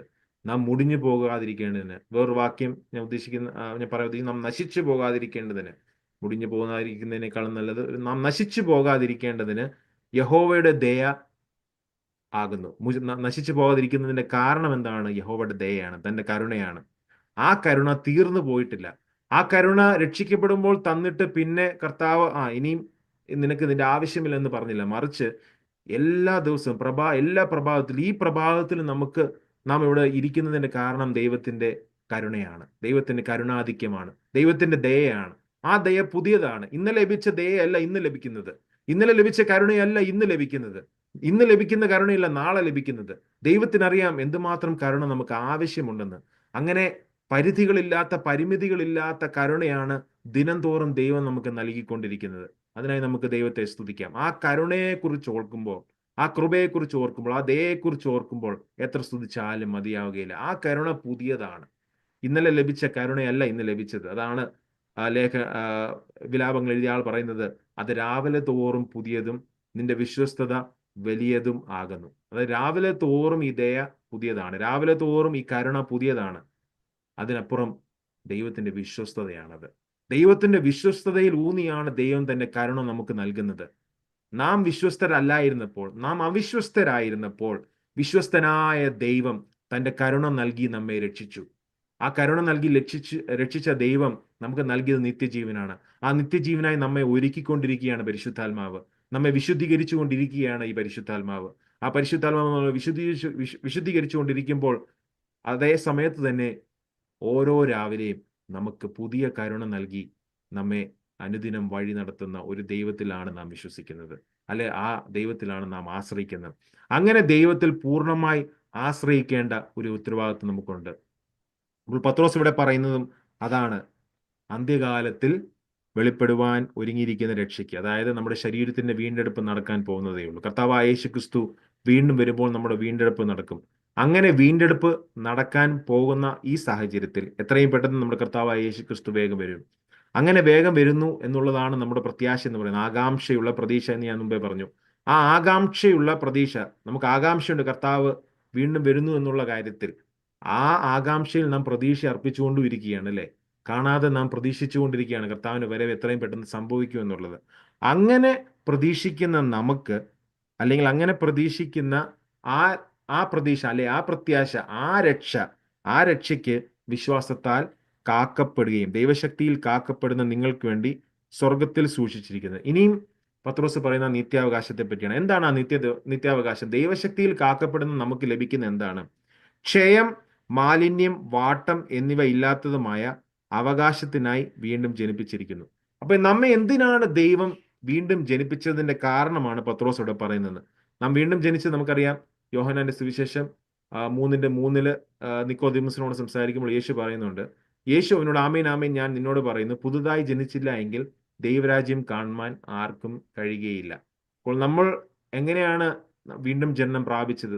തീത്തോസിന്റെ ലേഖനം 3:5 പറയുന്നു, അവൻ നാം ചെയ്ത നീതിപ്രവൃത്തികളല്ല തന്റെ കരുണപ്രകാരം അത്രേ രക്ഷിച്ചത്.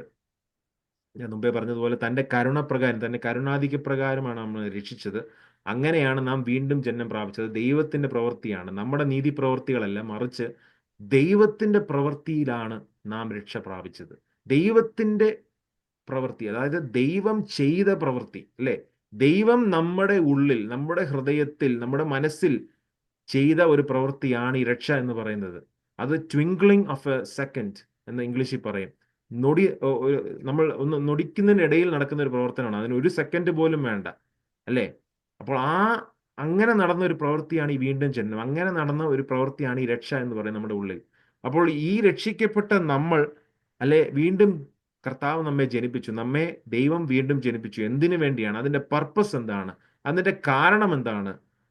ക്ഷയം, മാലിന്യം, വാട്ടം എന്നിവ ഇല്ലാത്തതുമായ അവകാശത്തിനായാണ് നമ്മെ വീണ്ടും ജനിപ്പിച്ചത്. നമുക്കൊരു പ്രത്യാശ ദൈവം നൽകി തന്നിട്ട്, ഞാൻ മുമ്പേ പറഞ്ഞ പോലെ, ആ പ്രത്യാശ എന്ന് പറയുന്നത് നിത്യജീവനാണ്. ആ നിത്യജീവനെ കുറച്ചുകൂടി വിശദമാക്കി പത്രോസ് ഇവിടെ പറയുകയാണ്. പ്രത്യേകിച്ച് ഈ ലേഖനം എഴുതുമ്പോൾ അവർക്കൊരു പ്രതീക്ഷ പത്രോസിന് നൽകണമല്ലോ. നിത്യജീവൻ എന്ന് പറഞ്ഞാൽ അവർക്ക് ചിലപ്പോൾ മനസ്സിലാവണമെന്നില്ല. ഓക്കെ, ദൈവത്തോടു കൂടി നാം ജീവിക്കും എന്നുള്ളത്. പക്ഷെ ആ ജീവിക്കുക എന്ന് പറഞ്ഞാൽ എന്താണ് എന്നാണ് പത്രോസ് ഇവിടെ ലേഖകൻ ഇവിടെ വ്യക്തമാക്കുന്നത്. ക്ഷയം, മാലിന്യം, വാട്ടം എന്നിവ ഇല്ലാത്തതുമായ അവകാശം. എത്ര വലിയ അവകാശമാണ് നമുക്ക് ലഭിച്ചിരിക്കുന്നത്, അല്ലേ? ക്ഷയം, മാലിന്യം, വാട്ടം എന്നിവ ഇല്ലാത്ത അവകാശം. എന്തുകൊണ്ടാണ് ഈ 3 വാക്കുകൾ പത്രോസ് ഉപയോഗിച്ചിരിക്കുന്നത്? നമുക്കറിയാം, ഈ ലോകത്തിൽ നമുക്ക് ലഭിക്കുന്ന എന്ത് അവകാശമാണെങ്കിലും അതിൽ ക്ഷയം വരാം, മാലിന്യം വരാം, വാട്ടം വരാം. അതൊക്കെ മാറിപ്പോകുന്നതാകാം, നശ്വരമാകുന്നതാണ് ഈ ലോകത്തിലെ അവകാശങ്ങളെല്ലാം. ഈ ലോകത്തിലെ സ്ഥാനമാനങ്ങളാണെങ്കിലും, മോഹങ്ങളാണെങ്കിലും, ഈ ലോകത്തിൽ നമുക്ക് ലഭിക്കുന്ന അവകാശങ്ങളാണെങ്കിലും, അതിനൊക്കെയും പരിധികളുണ്ട്, അതിനൊക്കെയും പരിമിതികളുണ്ട്. എന്നാൽ പരിധികളില്ലാത്ത, മാലിന്യമേശാത്ത, വാട്ടമേശാത്ത, ക്ഷയമേശാത്ത ഒരു അവകാശമാണ് നമുക്ക് ലഭിച്ചിരിക്കുന്ന നിത്യാവകാശം എന്ന് പറയുന്നത്. ആ നിത്യാവകാശം നമുക്ക് ലഭിച്ചത് നമ്മുടെ ആരുടെയും വിദ്യാഭ്യാസ യോഗ്യതയോ കുടുംബശ്രേഷ്ഠതയോ കാരണമല്ല, മറിച്ച് ദൈവത്തിന്റെ കരുണാധിക്യ പ്രകാരമാണ്. പിന്നെയും ദൈവത്തിന്റെ കരുണയെ ഒന്നുകൂടി പ്രകീർത്തിക്കുകയാണ് പത്രോസ് ഈ വാക്യത്തിലൂടെ. നമ്മളും അതാണ് മനസ്സിലാക്കേണ്ടത്. നമുക്ക് ലഭിച്ച ഈ നിത്യാവകാശം ദൈവത്തിന്റെ കരുണപ്രകാരമാണ്. ഈ കരുണയാലാണ് നമുക്ക് ഈ നിത്യാവകാശം ലഭിച്ചത്.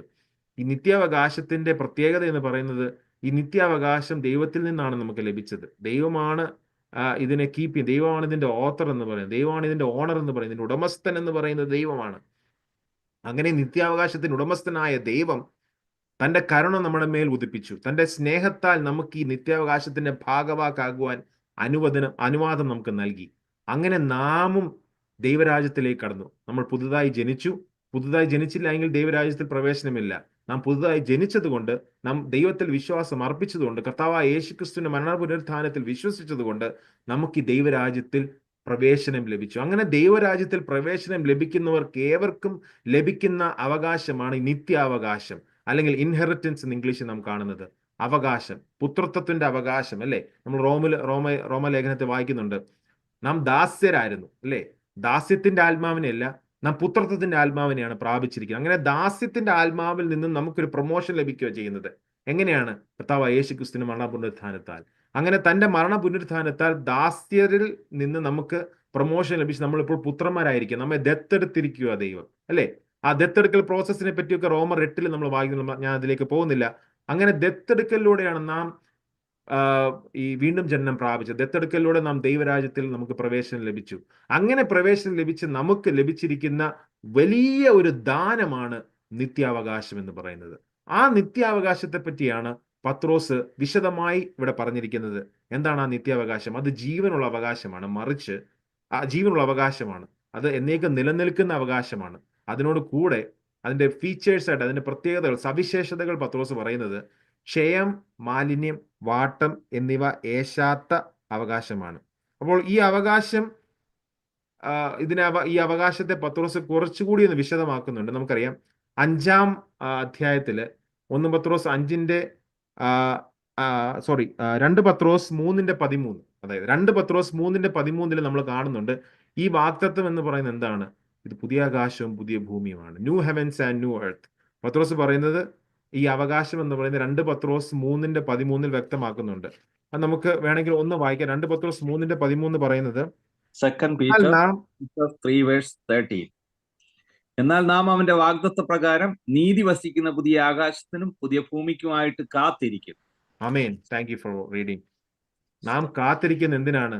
പുതിയ ആകാശത്തിനും പുതിയ ഭൂമിക്കുമാണ്. അതാണ് നമുക്ക് ലഭിച്ചിരിക്കുന്ന അവകാശം എന്ന് പറയുന്നത്. അതിനായി ആണ് നമ്മൾ കാത്തിരിക്കുന്നത്. എന്നാൽ നാം അവന്റെ വാഗ്ദത്ത പ്രകാരം നീതി വസിക്കുന്ന പുതിയ ആകാശത്തിനും പുതിയ ഭൂമിക്കുമായിട്ട് കാത്തിരിക്കുന്നു. അതാണ് നമുക്ക് വെച്ചിരിക്കുന്നത്. അതാണ് നമ്മുടെ നിത്യാവകാശം എന്ന് പറയുന്നത്. അത് ഇനി സംഭവിക്കാൻ പോകുന്നതേ ഉള്ളൂ. പുതിയ ആകാശത്തിലും പുതിയ ഭൂമിയിലേക്ക് നാം പ്രവേശിക്കും ഭാവിയിൽ. കർത്താവ് വീണ്ടും വന്ന് ചില കാര്യങ്ങൾ, സംഭവ വികാസങ്ങൾ നടക്കുന്നുണ്ട്. വെളിപ്പാട് പുസ്തകം നമ്മൾ വായിക്കുന്നുണ്ട്. അതിലേക്ക് ഞാൻ കടക്കുന്നില്ല. അതാണ് അപ്പൊ പത്രോസ് ഇത് വ്യക്തമാക്കുന്നുണ്ട്. പത്രോസ് നിത്യാവകാശം എന്ന് പറഞ്ഞ് ക്ഷയം, മാലിന്യം, വാട്ടം, ഏഷ്യാത്ത എന്ന് പറഞ്ഞ് വിടുകയല്ല. മറിച്ച് ഇതിന്റെ 2-ാം ലേഖനത്തിൽ പത്രോസ് കൃത്യമായി പറയുന്നുണ്ട് എന്താണ് അവകാശം എന്ന് പറയുന്നത്. അപ്പോൾ ആ അവകാശത്തിനായി അവരെ ഒരുക്കുകയാണ് പത്രോസ് ഈ ലേഖനത്തിലൂടെ. നിങ്ങൾ പീഡനത്തിലൂടെ കടന്നു പോവുകയാണെങ്കിലും, നിങ്ങൾ കഷ്ടതയിലൂടെ പോവുകയാണെങ്കിലും സഹിച്ചു നിൽക്കുക, സഹിഷ്ണുത കാണിച്ച് ഈ പീഡനത്തിലൂടെ നിൽക്കുക. നിങ്ങൾക്ക് വരുവാനുള്ളത് ഒരു പുതിയ ആകാശം പുതിയ ഭൂമിയുമാണ്. കർത്താവായ യേശുക്രിസ്തുവിന്റെ രക്തത്താൽ വീണ്ടെടുക്കപ്പെട്ട നാം ഓരോരുത്തർക്കും പ്രവേശനം ലഭിച്ചിരിക്കുന്ന ആ നിത്യാവകാശത്തിലേക്കാണ്, ആ നിത്യജീവനിലേക്കാണ്. ആ നിത്യാവകാശം എന്ന് പറയുന്നത് പുതിയ ആകാശവും പുതിയ ഭൂമിയുമാണ്. ആ പുതിയ ആകാശവും പുതിയ ഭൂമിയുടെ സവിശേഷതകൾ നമുക്കറിയാം.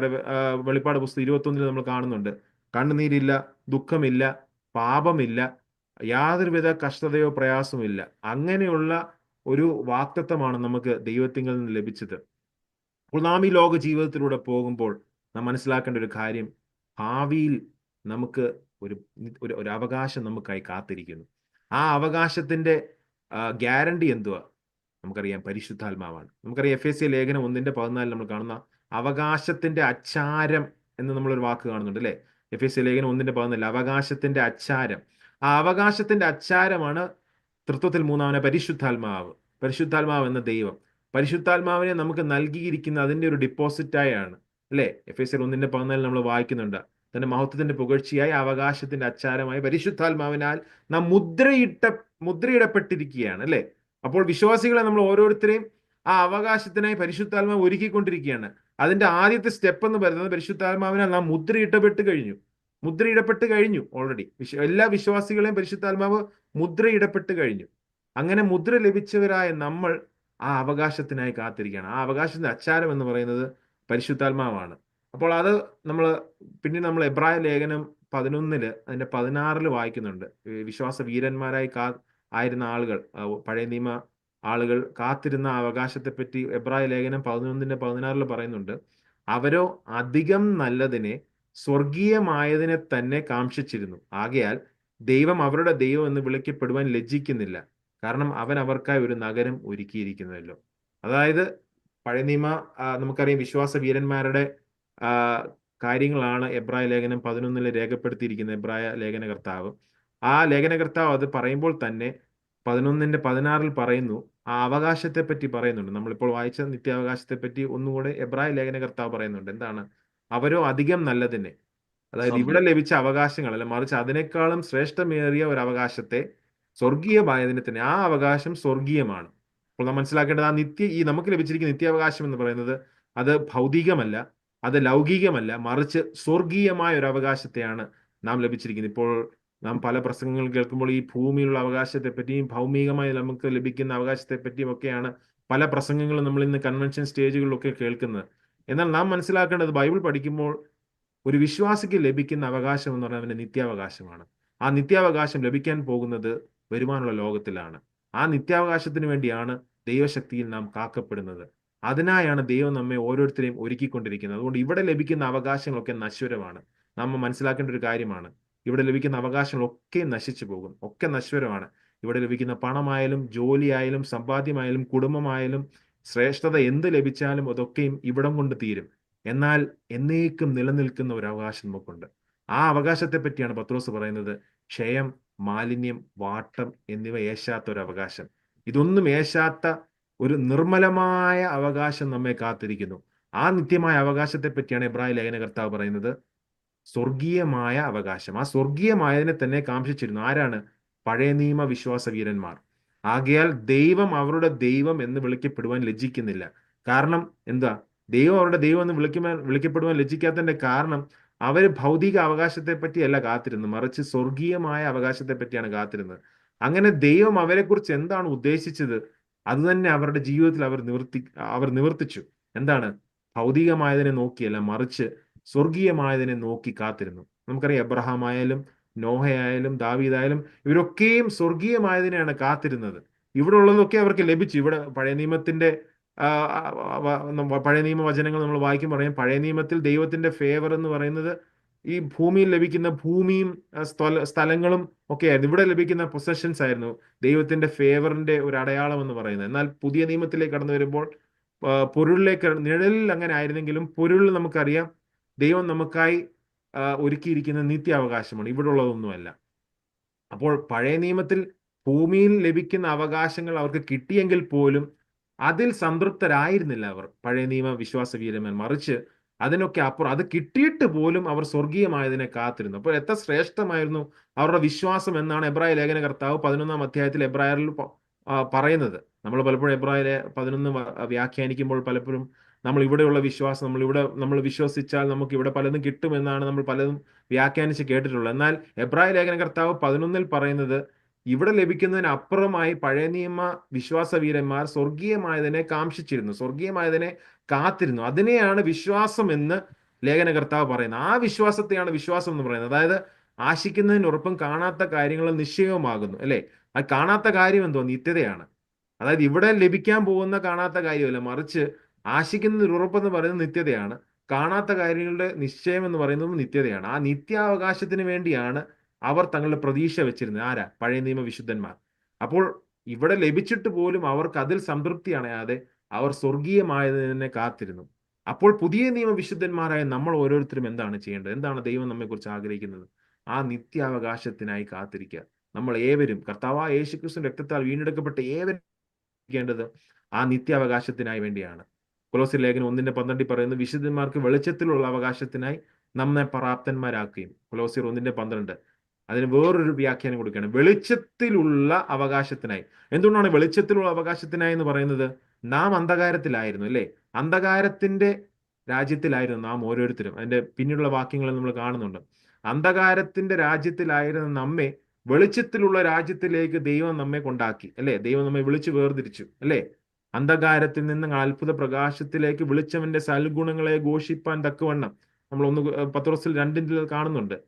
തിരഞ്ഞെടുക്കപ്പെട്ട ജാതി, രാജകീയ പുരോഹിത വർഗം, വിശുദ്ധ വംശവും സ്വന്തം ജനവുമായിരിക്കുന്നത്. അതാണ് നമുക്ക് ലഭിച്ചിരിക്കുന്ന പ്രിവിലേജ് എന്ന് പറയുന്നത്. അങ്ങനെയാണ് വിശുദ്ധന്മാർക്ക് വെളിച്ചത്തിലുള്ള അവകാശം നമുക്ക് ലഭിച്ചിരിക്കുന്നത്. എങ്ങനെയാണ്? കർത്താവിന്റെ കരുണപ്രകാരമാണ്. അങ്ങനെയാണ് നമുക്ക് ക്രിസ്തുവിൽ അവകാശം ലഭിച്ചത്. എഫേസ്യർ 1:11 നമ്മൾ കാണുന്നുണ്ട് ആദ്യത്തെ ഭാഗം, അവനിൽ നാം അവകാശവും പ്രാപിച്ചു. അപ്പൊ ഈ നിത്യാവകാശം നാം എങ്ങനെയാണ് പ്രാപിച്ചത്? കർത്താവായ യേശു ക്രിസ്തുവിലാണ് നാം പ്രാപിച്ചത്. എഫേസ്യർ 1:11 ആദ്യം കാണുന്നു, അവനിൽ നാം അവകാശം പ്രാപിച്ചു. ക്രിസ്തുവിനെ കൂടാതെ നമുക്ക് ഈ അവകാശം ലഭ്യമാകുകയില്ല. ക്രിസ്തുവിൽ മാത്രമേ നമുക്ക് ഈ നിത്യാവകാശം ലഭ്യമാകുകയുള്ളൂ. ഈ നിത്യാവകാശം നാം പ്രാപിച്ചത് യേശു ക്രിസ്തുവിലാണ്. യേശു ക്രിസ്തുവിൽ വിശ്വസിക്കുന്നതിലാണ്, അല്ലെങ്കിൽ യേശു ക്രിസ്തുവിൽ വിശ്വസിക്കുന്നതിലൂടെയാണ് നമുക്ക് ഈ നിത്യാവകാശം ലഭ്യമാകുന്നത്. ഗലാത്യർ 3:18 നമ്മൾ കാണുന്നു, അവകാശം ന്യായപ്രമാണത്താൽ എങ്കിൽ വാഗ്ദത്തത്താൽ അല്ല വരുന്നത്, അല്ലേ? എബ്രഹാമിനോ ദൈവം അതിനെ വാഗ്ദത്തം മൂലം നൽകി. അപ്പൊ ഈ അവകാശം ലഭിക്കുന്നത് ന്യായപ്രമാണത്താലല്ല. അപ്പം ഈ അവകാശം എങ്ങനെയാണ് ലഭ്യമാകുന്നത് എന്നാണ് ഗലാത്യ ലേഖനത്തിൽ പൗലോസ് അപ്പോസ്തലൻ പറയുന്നത്. ഈ അവകാശം, ഈ നിത്യാവകാശം നാം പ്രാപിക്കുന്നത് ന്യായപ്രമാണത്താലല്ല, മറിച്ച് വാഗ്ദത്തത്താലാണ് വരുന്നത്, അല്ലെ? അതിനൊരു എക്സാമ്പിൾ, അതിനൊരു ഉദാഹരണമാണ് പൗലോസ് പറയുന്നത്. അബ്രഹാമിനോ ദൈവം അതിനെ വാഗ്ദത്തം മൂലം നൽകി. അബ്രഹാമിന് ദൈവം വാഗ്ദത്തം മൂലം നൽകിയെങ്കിൽ അബ്രഹാമിന്റെ മക്കളായ നാം ഓരോരുത്തർക്കും അത് ലഭിക്കുന്നത് ദൈവത്തിന്റെ വാഗ്ദത്തം മൂലമാണ്, ന്യായപ്രമാണത്താലല്ല. അങ്ങനെ ദൈവത്തിന്റെ വാഗ്ദത്തത്താൽ ലഭിച്ച ഈ ഈ ഈ നിത്യാവകാശം, ഈ നിത്യാവകാശത്തിന്റെ സവിശേഷതയാണ് പത്രോസ് പറയുന്നത്. ഇത് സ്വർഗത്തിൽ സൂക്ഷിച്ചിരിക്കുന്ന അവകാശമാണ്, അങ്ങനല്ലേ പറയുന്നത്? ക്ഷയം, മാലിന്യം, വാട്ടം എന്നിവ ഇല്ലാത്തത് എന്ന് പറയുന്നതിന് മുമ്പ് ആദ്യം പത്രോസ് പറയുന്നത് എന്താ? ഇത് സ്വർഗത്തിലാണ് സൂക്ഷിച്ചിരിക്കുന്നത്. കാരണം എന്താണ്? ഇത് ദൈവമാണ് സൂക്ഷിച്ചിരിക്കുന്നത്. ദൈവമാണ് ഇതിന്റെ ഉടമസ്ഥൻ എന്ന് പറയുന്നത്. ദൈവം വസിക്കുന്നത് എവിടാ? ദൈവം സ്വർഗത്തിലാണ് വസിക്കുന്നത്. അങ്ങനെ സ്വർഗത്തിൽ വസിക്കുന്നവനായ ദൈവമാണ് നമുക്കായുള്ള നിത്യാവകാശം സൂക്ഷിച്ചിരിക്കുന്നത്. കാരണം ദൈവം സ്വർഗത്തിൽ വസിക്കുന്നു. അങ്ങനെയാണ് സ്വർഗത്തിൽ ദൈവം അത് സൂക്ഷിച്ചിരിക്കുന്നത്. അത് സൂക്ഷിച്ചിരിക്കുന്നത് പ്രധാനമാണ്. കാരണം എന്താണ്? സ്വർഗത്തിൽ സൂക്ഷിച്ചിരിക്കുന്നതിന് കാരണമുണ്ട്. ഈ ലോകം നശ്വരമാണ്. ഈ ലോകത്തിൽ അത് സൂക്ഷിക്കുവാൻ പറ്റില്ല. മറിച്ച് അനശ്വരമായ ലോകത്തിൽ ഇത് സൂക്ഷിക്കാൻ പറ്റത്തുള്ളൂ. ഈ നിത്യാവകാശം. സ്വർഗം അനശ്വരമാണ്, അല്ലെ വരുവാനുള്ള പുതിയ ആകാശം പുതിയ ഭൂമി നമ്മൾ മുമ്പ് വായിച്ചതുപോലെ അത് എന്നേക്കും നിലനിൽക്കാൻ പോകുന്ന ഒരു കാര്യമാണ്. അപ്പോൾ സ്വർഗത്തിൽ സൂക്ഷിച്ചിരിക്കുന്നതിന് കാരണം എന്ന് പറയുന്നത് ദൈവം അവിടെ വസിക്കുന്നു എന്നുള്ളത് കൊണ്ടും അനശ്വരമായ ഒരു സ്ഥലമായതുകൊണ്ടുമാണ് ദൈവം നമ്മുടെ നിത്യാവകാശത്തെ സ്വർഗത്തിൽ സൂക്ഷിച്ചിരിക്കുന്നത്. പിന്നെ നമ്മൾ വായിച്ചത് എന്തുവാ? അത് ക്ഷയം ഇല്ലാത്തതാണ്, അക്ഷയമാണ്. കാരണം എന്താണ്? നമ്മൾ റോമർ 1:23 വായിക്കുന്നുണ്ട്, അക്ഷയനായ ദൈവത്തിന്റെ തേജസ്സിനെ. ഇത് സൂക്ഷിക്കുന്നത് ആരാ? ഞാൻ മുമ്പേ പറഞ്ഞതുപോലെ ദൈവമാണ് സൂക്ഷിക്കുന്നത്. അപ്പോൾ അക്ഷയനായ ദൈവം സൂക്ഷിക്കുന്ന ഏത് കാര്യവും ക്ഷയമില്ലാത്തതായിരിക്കും, അല്ലെ? നമുക്ക് ആ കോറിലേഷൻ മനസ്സിലായി കാണുമെന്ന് വിചാരിക്കുന്നു. ക്ഷയമില്ലാത്തതിന്റെ കാരണം, ഈ നിത്യാവകാശത്തിന് ക്ഷയമില്ല എന്ന് പറയുന്നതിന്റെ കാരണം, ഇത് സൂക്ഷിക്കുന്ന ഒരാളുണ്ട്, അത് ദൈവമാണ്. ആ ദൈവത്തിന്റെ പ്രത്യേകത എന്തെന്ന് പറയുന്നത് എന്താണ്? ദൈവം അക്ഷയനാണ്. അക്ഷയനായ ദൈവം സൂക്ഷിക്കുന്ന നിത്യാവകാശത്തിന് ഒരിക്കലും ക്ഷയം ലഭിക്കില്ല, ക്ഷയം പ്രാപിക്കേണ്ടി വരില്ല. കാരണം അത് അക്ഷയമാണ്. കാരണം അത് സൂക്ഷിക്കുന്ന അക്ഷയനായ ദൈവമാണ്. അതുകൊണ്ടാണ് അതിന് ക്ഷയമില്ലാത്തത്. വേറൊരു വാക്യം 1 തീമോത്തി 1:17 പറയുന്നുണ്ട്, അല്ലെ? 1 തീമോത്തി 1:17 നിത്യരാജാവായി അക്ഷയനും അദൃശ്യനുമായ ഏക ദൈവത്തിന് എന്നേക്കും ബഹുമാനം മഹത്വം. അവിടെ നമ്മൾ കാണുന്നുണ്ട് അക്ഷയൻ എന്ന പദം. അപ്പം ദൈവത്തെ പ്രകീർത്തിക്കുന്ന ഒരു പദമാണ് അക്ഷയൻ, ക്ഷയമില്ലാത്തത്, അല്ലെ? അപ്പോൾ അക്ഷയനായ ദൈവം സൂക്ഷിക്കുന്ന ഒരു നിത്യാവകാശത്തിനായാണ് ദൈവം നമ്മെ ഈ ലോകത്തിൽ ഒരുക്കിക്കൊണ്ടിരിക്കുന്നത്. പരിശുദ്ധാത്മാവ് നമ്മെ ഒരുക്കിക്കൊണ്ടിരിക്കുന്നത്. അതുകൊണ്ടാണ് നിത്യാവകാശത്തിന് ക്ഷയമില്ല എന്ന് പറയുന്നത്. കാരണം അക്ഷയനായ ദൈവമാണ് ഈ നിത്യാവകാശം സൂക്ഷിക്കുന്നത്. രണ്ടാമത് നമ്മൾ എന്താ കാണുന്നത്? മാലിന്യമില്ലാത്ത ഒരു നിത്യാവകാശം, മാലിന്യമേശാത്ത ഒരു നിത്യാവകാശം. നമ്മൾ അതിന് കാണുന്നുണ്ട്. എബ്രായ ലേഖനം 7:26 ഈ പദം കാണുന്നുണ്ട്. ഈ എക്സാക്ട് മൂലഭാഷയിലെ ഈ മാലിന്യം എന്ന പദത്തിന് തത്തുല്യമായി മൂലഭാഷയിൽ ഉപയോഗിച്ചിരിക്കുന്ന പദമാണ് എബ്രായർ 7:26 നമ്മൾ കാണുന്നത്. അവിടെ ഏത് പശ്ചാത്തലത്തിലാണ് നമ്മളത് കാണുന്നത്? ഇങ്ങനെയുള്ള മഹാപുരോഹിതനല്ലോ നമുക്ക് വേണ്ടിയത്, പവിത്രൻ, നിർദോഷൻ, നിർമ്മലൻ. നിർമ്മലൻ എന്ന പദത്തിന്റെ മൂലഭാഷയിൽ ഉപയോഗിച്ചിരിക്കുന്ന അതേ പദമാണ് ഈ 1 പത്രോസ് 1:5 ഉപയോഗിച്ചിരിക്കുന്ന മാലിന്യം എന്ന് പറയുന്നത്. മാലിന്യവും എബ്രായർ 7:26 ഉപയോഗിച്ച നിർമ്മല എന്ന പദത്തിന്റെയും രണ്ടിന്റെയും മൂലഭാഷയിൽ ഉപയോഗിച്ചിരിക്കുന്ന പദം ഒന്ന് തന്നെയാണ്, നിർമ്മലൻ. അതായത് നിർമ്മലനായ യേശുക്രിസ്തുവിനെ പറ്റിയാണ് എബ്രായർ 7 നമ്മൾ കാണുന്നത്, അല്ലെ? പാപികളോട് വേർവിട്ടവൻ, സ്വർഗത്തെക്കാൾ ഉന്നതനായി തീർന്നവൻ. അങ്ങനെ നിർമ്മലനായ ഒരു യേശുക്രിസ്തുവിലാണ് നാം ഓരോരുത്തരും വിശ്വസിക്കുന്നത്. ആ നിർമ്മലത ഈ നിത്യാവകാശത്തിനുമുണ്ട്. ആ നിർമ്മലത, ആ മാലിന്യമില്ലായ്മ ഈ നിത്യാവകാശത്തിനുമുണ്ട്. അത് നമ്മൾ മനസ്സിലാക്കിയിരിക്കുക. ഈ മാലിന്യം എന്ന പദത്തിന്റെ മൂലഭാഷയിൽ ഉപയോഗിച്ചിരിക്കുന്ന പദം തന്നെയാണ് എബ്രായർ 7:26 നിർമ്മലൻ എന്ന പദത്തിനും ഉപയോഗിച്ചിരിക്കുന്നത്. അപ്പോൾ നാം മനസ്സിലാക്കണം, ഇതെല്ലാം കോറിലേറ്റഡ്, ഇതെല്ലാം തമ്മിൽ ബന്ധപ്പെട്ടിരിക്കുന്നതാണ്. കാരണം യേശുക്രിസ്തു ദൈവമാണ് ഇതിനെ സൂക്ഷിക്കുന്നത്. ആ നിർമ്മലനായ ദൈവം സൂക്ഷിക്കുന്ന, അക്ഷയനായ ദൈവം സൂക്ഷിക്കുന്ന നിത്യാവകാശത്തിന് ദൈവത്തിന്റെ ആട്രിബ്യൂട്ട്സ് തന്നെ വരും, അല്ലെ? സ്വർഗത്തിൽ സൂക്ഷിക്കുന്ന ക്ഷയമേശാത്ത, മാലിന്യമേശാത്ത, അടുത്ത എന്തോ പറയുന്നത്? വാട്ടം ഇല്ലാത്തത്. അതെവിടെ നാം കാണുന്നത്? 1 പത്രോസ് 5:4 നമ്മൾ കാണുന്നുണ്ട്. നമുക്ക് ലഭിക്കാൻ പോകുന്ന നിത്യാവകാശത്തെ പറ്റി. എന്നാൽ ഇടയശ്രേഷ്ഠൻ പ്രത്യക്ഷനാകുമ്പോൾ നിങ്ങൾ തേജസ്സിന്റെ വാടാത്ത കിരീടം പ്രാപിക്കും, അല്ലേ? അതാണ് നമ്മുടെ ഏവരുടെയും പ്രത്യാശ എന്ന് പറയുന്നത്. ഇടയശ്രേഷ്ഠൻ, അതായത് കർത്താവായ യേശുക്രിസ്തു പ്രത്യക്ഷനാകുമ്പോൾ നാം തേജസ്സിന്റെ വാടാത്ത കിരീടം പ്രാപിക്കും. 1 പത്രോസ് 5:4. ആ വാടാത്ത ഒരു നിത്യാവകാശം നമ്മെ കാത്തിരിക്കുന്നു. ആ വാടാത്ത കിരീടമാണ് നാം പ്രാപിക്കുവാൻ പോകുന്നത്. നമ്മുടെ ഈ ലോക ജീവിതം കഴിയുമ്പോൾ, നാം സ്വർഗത്തിലേക്ക് ചെല്ലുമ്പോൾ, അല്ലെങ്കിൽ പുതിയ ആകാശം പുതിയ ഭൂമിയിലേക്ക് പ്രവേശനം നമുക്ക് ലഭിക്കുമ്പോൾ തേജസ്സിന്റെ വാടാത്ത കിരീടം പ്രാപിക്കുവാൻ പോവാ നാം ഓരോരുത്തരും. അതാണ് നമ്മുടെ പ്രത്യാശ എന്ന് പറയുന്നത്. വരുവാനുള്ള ലോകത്തിൽ ദൈവം നമുക്ക് തേജസ്സിന്റെ വാടാത്ത കിരീടം പ്രാപിക്കും. ആ നിത്യാവകാശം വാടാത്തതാണ്. അതുപോലെ വേറൊരു ഈ നിത്യാവകാശത്തെ പറ്റി പറയുമ്പോൾ ഇത് വായിക്കാതിരിക്കുവാൻ കഴിയില്ല. വെളിപ്പാട് പുസ്തകം 21:4 ഈ നിത്യാവകാശത്തിന്റെ സവിശേഷതയെ പറയുന്നത്, അവൻ അവരുടെ കണ്ണിൽ നിന്ന് കണ്ണുനീരെല്ലാം തുടച്ചു കളയും, ഇനി മരണം ഉണ്ടാകുകയില്ല, ദുഃഖവും മുറവിളിയും കഷ്ടതയും ഉണ്ടാകില്ല. അപ്പോൾ ഈ നിത്യാവകാശത്തെ പറ്റി വേറൊരു സവിശേഷതയാണ്, ഈ നിത്യാവകാശം ലഭിക്കുന്ന ആ സമയത്ത്, അതായത് പുതിയ ആകാശം പുതിയ ഭൂമിയിൽ നമുക്കറിയാം കണ്ണുനീരില്ല, മരണമില്ല, ദുഃഖമില്ല, മുറവിളിയില്ല, കഷ്ടതയില്ല. ഇതൊന്നുമില്ലാത്ത ഒരു ദേശം, ഒരു നിത്യമായ ദേശത്തിലേക്കാണ് ദൈവം നമ്മെ വിളിച്ചിരിക്കുന്നത്. ആ നിത്യാവകാശം നമുക്ക് വാഗ്ദത്തത്താൽ ലഭിച്ചിരിക്കുകയാണ്. ന്യായപ്രമാണത്താലല്ല, വാഗ്ദത്തത്താലാണ്, ദൈവത്തിന്റെ വാഗ്ദത്തത്താലാണ് നമുക്ക് ലഭിച്ചിരിക്കുന്നത്. പരിശുദ്ധാത്മാവാണ് ആ അവകാശത്തിന്റെ അച്ചാരം എന്ന് നമ്മൾ കണ്ടു. സ്വർഗീയമായതാണ് എന്ന് നമ്മൾ കണ്ടു, അല്ലേ?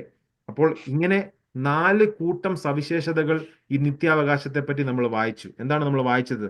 സ്വർഗത്തിൽ സൂക്ഷിച്ചിരിക്കുന്നതും ക്ഷയം, മാലിന്യം, വാട്ടം എന്നിവ ഇല്ലാത്തതുമായ അവകാശത്തിനായാണ് നമ്മെ വീണ്ടും ജനിപ്പിച്ചിരിക്കുന്നത്. അപ്പോൾ ഇന്ന് രാവിലെ ഈ പ്രഭാതത്തിൽ നാം മനസ്സിലാക്കേണ്ടത്, ദൈവം നമ്മെ വീണ്ടും ജനിപ്പിച്ചിരിക്കുന്നതിന്റെ ഒരു ഉദ്ദേശം, അല്ലെ അതിന്റെ ഒരു പർപ്പസ്, അതിന്റെ കാരണം എന്ന് പറയുന്നത് ഒരു നിത്യാവകാശത്തിന് വേണ്ടിയാണ്. ആ നിത്യാവകാശത്തിന്റെ സവിശേഷതകൾ എന്തൊക്കെയാണ്? സ്വർഗത്തിൽ സൂക്ഷിച്ചിരിക്കുന്ന ഒരു അവകാശമാണ്, ക്ഷയമില്ലാത്തതും മാലിന്യമില്ലാത്തതും വാട്ടം ഇല്ലാത്തതുമായ ഒരു അവകാശമാണ്. ആ അവകാശമാണ് നമ്മെ കാത്തിരിക്കുന്നത്. എന്നിട്ട് 6-ാം വാക്യത്തിൽ പറയുന്നു, അതിൽ നിങ്ങൾ ഇപ്പോൾ അല്പനേരത്തേക്ക് നാനാ പരീക്ഷകളാൽ ദുഃഖിച്ചിരിക്കേണ്ടി വന്നാലും ആനന്ദിക്കുന്നു.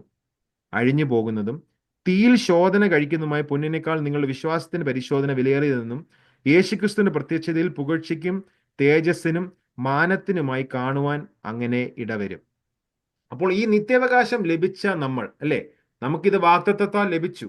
അപ്പോൾ നമുക്കറിയാം ആർക്കാ ഇത് ലഭിക്കുന്നത്? ക്രിസ്തുവിന്റെ പാപപരിഹാര പ്രായശ്ചിത്ത പ്രവൃത്തിയിൽ വിശ്വസിക്കുന്ന ഏവർക്കും ലഭിക്കുന്ന ഒരവകാശമാണ് ഈ നിത്യാവകാശം എന്ന് പറയുന്നത്.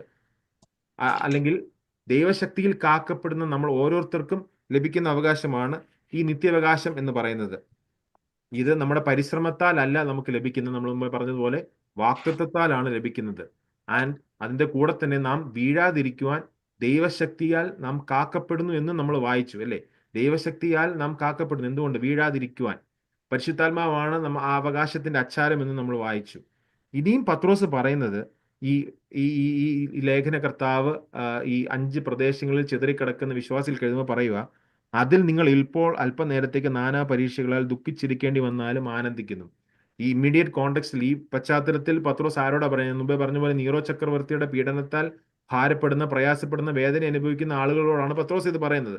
ഈ അല്പകാലം എന്തുകൊണ്ടാണ് പറയുന്നത്? യുഗായുഗങ്ങൾ നിലനിൽക്കുന്ന ഒരു നിത്യാവകാശത്തിന് വേണ്ടിയാണ് ദൈവം അവരെ വീണ്ടും ജനിപ്പിച്ചിരിക്കുന്നത്. അപ്പോൾ ആ യുഗായുഗങ്ങളുമായിട്ട് താരതമ്യപ്പെടുത്തുമ്പോൾ ഈ ലോകത്തിലെ ജീവിതം എന്ന് പറയുന്നത് അല്പകാലമാണ്, അല്ലേ? അപ്പോൾ നമ്മളോടുള്ള ബന്ധത്തിൽ നാം ചിന്തിക്കുമ്പോൾ മനസ്സിലാക്കേണ്ടത്, റോമർ 8 നമ്മൾ കാണുന്നുണ്ട്, ഈ ലോകത്തിലെ കഷ്ടങ്ങൾ സാരമില്ല എന്ന് എണ്ണുന്നതിന്റെ പൗലോസ് പറയുന്നതിന്റെ കാരണം എന്താണ്? അല്പകാലത്തേക്കുള്ള ഈ കഷ്ടങ്ങൾ, അല്ലേ? നിത്യതയെ വെച്ച് നമ്മൾ താരതമ്യം ചെയ്യുമ്പോൾ ഈ ലോകത്തിൽ നമ്മുടെ ജീവിതം 70 ഏറെയായാൽ 80, അതിന്റെ പ്രതാപവും പ്രയാസവും ഒക്കെ ദുഃഖം അത്ര. സങ്കീർത്തന 90 നമ്മൾ കാണുന്നുണ്ടല്ലോ, മോശയുടെ സങ്കീർത്തനത്തില്. അപ്പോൾ ഈ 70, 80, 85, 90 വയസ്സിൽ നമ്മൾ ജീവിക്കുന്ന ഈ ജീവിതവും നിത്യതയിൽ നമുക്ക് ലഭിക്കാൻ പോകുന്ന ജീവിതം, ആ ജീവനും തമ്മിൽ താരതമ്യം ചെയ്യുമ്പോൾ ഈ ലോകത്തിലെ ജീവിതം വളരെ നിസ്സാരമാണ്, അല്പകാലമാണ്. അങ്ങനെ ഈ ലോകത്തിൽ നാം കടന്നു പോകുന്ന കഷ്ടതയും പ്രതിസന്ധിയും എന്ന് പറയുന്നത് ശരിയാണ്. നമ്മൾ ആ കഷ്ടതയിലൂടെയും പ്രതിസന്ധിയിലൂടെ വേദനയിലൂടെ പോകുമ്പോൾ അത് നമുക്ക് വലുത് തന്നെയാണ്. അതിൽ നിന്ന് ഒരു മുക്തി ലഭിക്കണമെന്ന് നമ്മൾ മാനസികമായി ചിന്തിക്കും. അപ്പോഴാണ് നമ്മൾ മനസ്സിലാക്കേണ്ട ഒരു കാര്യം, ദൈവത്തിന്റെ പരിശുദ്ധാത്മാവ് നമ്മെ ഒരുക്കുന്നത് ഒരു നിത്യാവകാശത്തിന് വേണ്ടിയാണ്. അതേ പരിശുദ്ധാത്മാവ് ഈ ലോകത്തിലെ കഷ്ടങ്ങളെയും പ്രതിസന്ധികളെയും നേരിടുവാൻ നമുക്ക് കൃപ നൽകിത്തരും. ആ കൃപയാൽ നാം ഇതിനെ ജയിച്ചു പോവുക എന്നുള്ളതാണ് ദൈവം നമ്മെക്കുറിച്ച് ഉദ്ദേശിക്കുന്നത്. ദൈവകൃപയാൽ ഈ ലോകത്തിലെ കഷ്ടങ്ങളെയും ഈ ലോകത്തിലെ പ്രതിസന്ധികളെയും നാം ജയിക്കണം. അതാണ് ദൈവം നമ്മെ ഓരോരുത്തരെ കുറിച്ചും ഉദ്ദേശിക്കുന്നത്. അത് എന്ത് തന്നെയാകാം. ഓരോരുത്തരുടെയും വ്യക്തിപരമായ ജീവിതത്തിൽ അവർ നേരിടുന്ന പ്രതിസന്ധി അവരവർക്കേ അറിയത്തുള്ളൂ. മറ്റുള്ളവർക്ക് പുറത്തുനിന്ന് നോക്കുമ്പോൾ അത് ചിലർക്ക് ചെറുതാകാം, ചിലർക്ക് വലുതാകാം. ഓരോരുത്തരും കടന്നു പോകുന്ന പ്രതിസന്ധി അവർക്കേ മനസ്സിലാവുകയുള്ളൂ. പക്ഷേ ഞാൻ ധൈര്യപ്പെടുത്തുവാൻ ഈ വചനത്തിലൂടെ പറയാൻ ഉദ്ദേശിക്കുന്നത്, ദൈവം തന്റെ കൃപയെ, തന്റെ കരുണാധിക്യ പ്രകാരം നമ്മെ രക്ഷിച്ച ദൈവം അതേ കരുണ നമുക്ക് എവ്രി ഡേ ദിനംതോറും നൽകിക്കൊണ്ടിരിക്കുകയാണ്. ആ കരുണയാൽ, ആ കൃപയാൽ, ആ ദയയാൽ, തന്റെ വിശ്വസ്തതയാൽ നമുക്ക് ലഭിച്ച ആ കരുണയാൽ നമുക്കിതിനെ അതിജീവിക്കുവാൻ കഴിയും. അതിനാണ് ദൈവം നമ്മെ ഒരുക്കിക്കൊണ്ടിരിക്കുന്നത്. കാരണം ഈ ലോകത്തിലെ കഷ്ടതയും പ്രതിസന്ധിയും ഒക്കെയും ദൈവകൃപയാൽ, ദൈവത്തിന്റെ അമിതമായ ദയയാൽ, ദൈവത്തിന്റെ കരുണയാൽ നമുക്ക് നേരിടുവാൻ കഴിയും. അതിനായാണ് ദൈവം നമ്മെ ഒരുക്കിക്കൊണ്ടിരിക്കുന്നത്. നമ്മൾ ചെയ്യേണ്ട ഒറ്റ കാര്യമുള്ളൂ, ദൈവത്തിൽ പൂർണ്ണാശ്രയം വെക്കുക എന്നുള്ളതാണ്. ദൈവത്തിൽ പൂർണ്ണാശ്രയം, സകല ആശ്രയം ദൈവത്തിൽ വെക്കുക. നമ്മുടെ കഴിവിൽ, നമ്മുടെ പരിശ്രമത്തിൽ നമ്മൾ ആശ്രയം വെച്ചാൽ നമുക്കിതൊന്നും നേരിടാൻ കഴിയില്ല. അതാ പത്രോസ് പറയുന്നത്, നിങ്ങൾ അല്പകാലത്തേക്ക് നാനാ പരീക്ഷകളാൽ ദുഃഖിച്ചിരിക്കേണ്ടി വന്നാലും ആനന്ദിക്കുന്നു. ആനന്ദിക്കുന്നതിന്റെ കാരണം എന്താണ്? അവർക്കൊരു നിത്യാവകാശം വരുവാനുള്ള ലോകത്തിലുണ്ട്. അവർക്കൊരു നിത്യരക്ഷ ദൈവം ഒരുക്കിയിട്ടുണ്ട്. അതുകൊണ്ടാണ് നാമും ആനന്ദിക്കേണ്ടത്. ഈ ലോകത്തിൽ കഷ്ടതയിലൂടെയും പ്രതിസന്ധിയിലൂടെ പോകുമ്പോൾ നാം ആനന്ദിക്കേണ്ടതിന്റെ കാരണം ഒറ്റ കാരണമേ ഉള്ളൂ. നമുക്കൊരു നിത്യരക്ഷ ദൈവം ദാനം ചെയ്തിരിക്കുന്നു. നമുക്കൊരു നിത്യാവകാശം ദൈവം വരുവാനുള്ള ലോകത്തിൽ ഒരുക്കിക്കൊണ്ടിരിക്കുന്നു. അല്ലേ? യോഹന്നാൻ 14 പറയുന്നത്, ഞാൻ നിങ്ങൾക്ക് സ്ഥലം ഒരുക്കുവാൻ പോകുന്നു. ഞാൻ സ്ഥലം ഒരുക്കിയാൽ കഴിഞ്ഞാൽ ഞാൻ നിങ്ങളെ വന്ന് ചേർത്തുകൊള്ളും. അപ്പൊ ദൈവം സ്ഥലം ഒരുക്കിക്കൊണ്ടിരിക്കുക നമ്മൾ ഓരോരുത്തർക്കും വേണ്ടി. അപ്പോൾ ആ നിത്യ അവകാശത്തിൽ നാം ലക്ഷ്യം വെക്കുക. കർത്താവായ യേശു ക്രിസ്തുവിൽ ലക്ഷ്യം വെക്കുക. നിത്യജീവനിൽ ലക്ഷ്യം വെച്ചുകൊണ്ട് ഈ ലോകത്തിൽ നാം ജീവിക്കുക. അങ്ങനെ നാം ജീവിക്കുന്നുവെങ്കിൽ ഈ ലോകത്തിലെ കഷ്ടതയും പ്രതിസന്ധിയും ഒക്കെ നമുക്ക് നിസ്സാരമായി കാണുവാൻ കഴിയും. നിസ്സാരം എന്ന് പറഞ്ഞാൽ ഞാൻ മുമ്പേ പറഞ്ഞ പോലെ മാനുഷികമായി അത് നമുക്ക് വലുത് തന്നെയാണ്. അത് രോഗമാകാം, ദുഃഖമാകാം, ജോലി പോകുന്നതാകാം, നമ്മുടെ കൂടെയുള്ള നമ്മുടെ കുടുംബത്തിന്റെ പ്രശ്നങ്ങളാകാം, എന്ത് തന്നെ പ്രശ്നങ്ങളാണെങ്കിലും ഈ രാവിലെ സമയം മനസ്സിലാക്കേണ്ടത്, ദൈവം നമുക്ക് നൽകി തന്നിരിക്കുന്ന ഒരു നിത്യാവകാശമുണ്ട്, ഒരു നിത്യജീവനുണ്ട്. ആ നിത്യജീവനായാണ് ദൈവം നമ്മെ ഒരുക്കിക്കൊണ്ടിരിക്കുന്നത്. അങ്ങനെ ഒരുക്കുന്നതിനിടയിൽ ഈ ലോകത്തിലെ കഷ്ടങ്ങളെയൊക്കെ നേരിടുവാനുള്ള ദൈവകൃപ നമുക്ക് ദൈവം നൽകിത്തരും. ആ ദൈവകൃപയിൽ പൂർണ്ണ ആശ്രയം വെക്കുക എന്നുള്ളതാണ് ദൈവം നമ്മെക്കുറിച്ച് ആഗ്രഹിക്കുന്നത്. അങ്ങനെ ദൈവകൃപയിൽ നാം ആശ്രയം വെക്കുമ്പോൾ നമുക്ക് ഇതിനെയൊക്കെ നേരിടുവാൻ കഴിയും. അതിലെ പൗലോസ് പറയുന്നത്, എന്റെ കൃപ നിനക്ക് മതി എന്നല്ലേ ദൈവം പൗലോസിനോട് പറയുന്നത്. കാരണം 3 പ്രാവശ്യം പൗലോസ് അപേക്ഷിച്ചു തന്റെ ആ പ്രശ്നത്തെ മാറ്റുവാൻ. പക്ഷേ ദൈവം എന്തോ പറഞ്ഞു, എന്റെ കൃപ നിനക്ക് മതി. തന്റെ കൃപ നമുക്ക് അധികമാണ്. തന്റെ കൃപ മതി നമുക്ക്. ദൈവത്തിന്റെ കൃപ മതി നമുക്ക് ഈ ലോകത്തിൽ എന്തിനേയും നേരിടുവാൻ. അങ്ങനെ 7-ാം വാക്യം പറയുന്നത്, അഴിഞ്ഞു പോകുന്നതും തീയിൽ ശോധന കഴിക്കുന്നതുമായ പൊന്നിനേക്കാൾ നിങ്ങളുടെ വാഗ്ദത്തത്തിന്റെ പരിശോധന വിശ്വാസത്തിന്റെ പരിശോധന വിലയേറിയതെന്നും ക്രിസ്തു യേശുവിന്റെ പ്രത്യക്ഷതയിൽ പുകഴ്ചയ്ക്കും തേജസ്സിന്റെ മാനത്തിനുമായി കാണുവാൻ അങ്ങനെ ഇടവരും.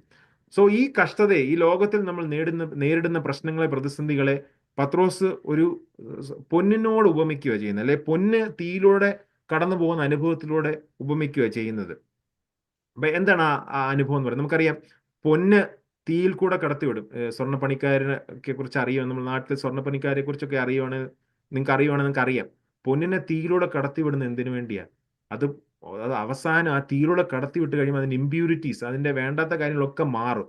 അങ്ങനെ അവസാനം ആ പൊന്നിനെ എടുത്ത് നോക്കുമ്പോൾ ആ സ്വർണ്ണപ്പണിക്കാരന്റെ മുഖം അതിൽ പ്രതിബിംബമായിട്ട് വരും, അല്ലേ? ഈ പൊന്നിലോട്ട് നോക്കുമ്പോൾ തീയിൽ കൂടെ ശോധന കഴിച്ചു കഴിയുമ്പോൾ അതിന്റെ വേണ്ടാത്ത കാര്യങ്ങളൊക്കെ അതിൽ നിന്ന് മാറും.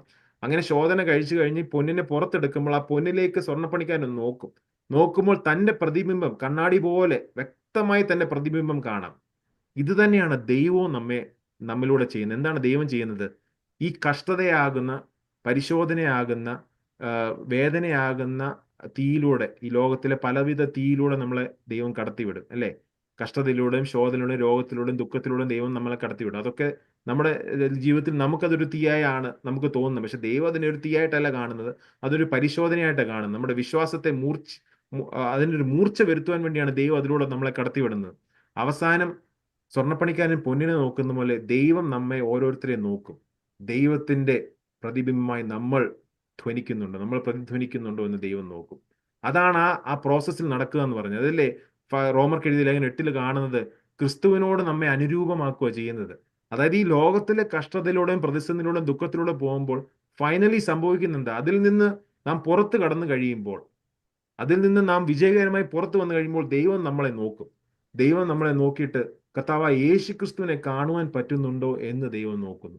അതായത് കർത്താവായ യേശു ക്രിസ്തുവിന്റെ അനുരൂപമാക്കുവാനല്ലേ പരിശുദ്ധാത്മാവിനുള്ളിൽ പ്രവർത്തിക്കുന്നത്, അല്ലെ? റോമർ 8 നമ്മൾ കാണുന്നത്, നമ്മിൽ തുടങ്ങിയ ആ നല്ല വേല ദൈവം പൂർത്തീകരിച്ചു കഴിയുമ്പോൾ ദൈവം നമ്മെ നോക്കും. ആ വിശ്വാസത്തിന്റെ പരിശോധന കഴിഞ്ഞു കഴിയുമ്പോൾ സ്വർണ്ണപ്പണിക്കാരൻ പൊന്നിനെ നോക്കുന്നത് പോലെ ആ പരിശോധന കഴിഞ്ഞ ഓരോ വിശ്വാസികളും, നമ്മൾ ഓരോരുത്തരെയും ദൈവം നോക്കിയിട്ട് കർത്താവായ യേശു ക്രിസ്തു നമ്മുടെ മുഖത്തിലൂടെ, നമ്മിലൂടെ പ്രതിധ്വനിക്കുന്നുണ്ടോ, അല്ലെ നമ്മൾ യേശുക്രിസ്തുവിന് പ്രതിബിംബമായി നിൽക്കുന്നുണ്ടോ എന്ന് ദൈവം നോക്കും. അങ്ങനെ നോക്കുന്നെങ്കിൽ നാം വിജയിച്ചു, ആ വിശ്വാസത്തിന്റെ പരിശോധനയിൽ വിജയിച്ചു.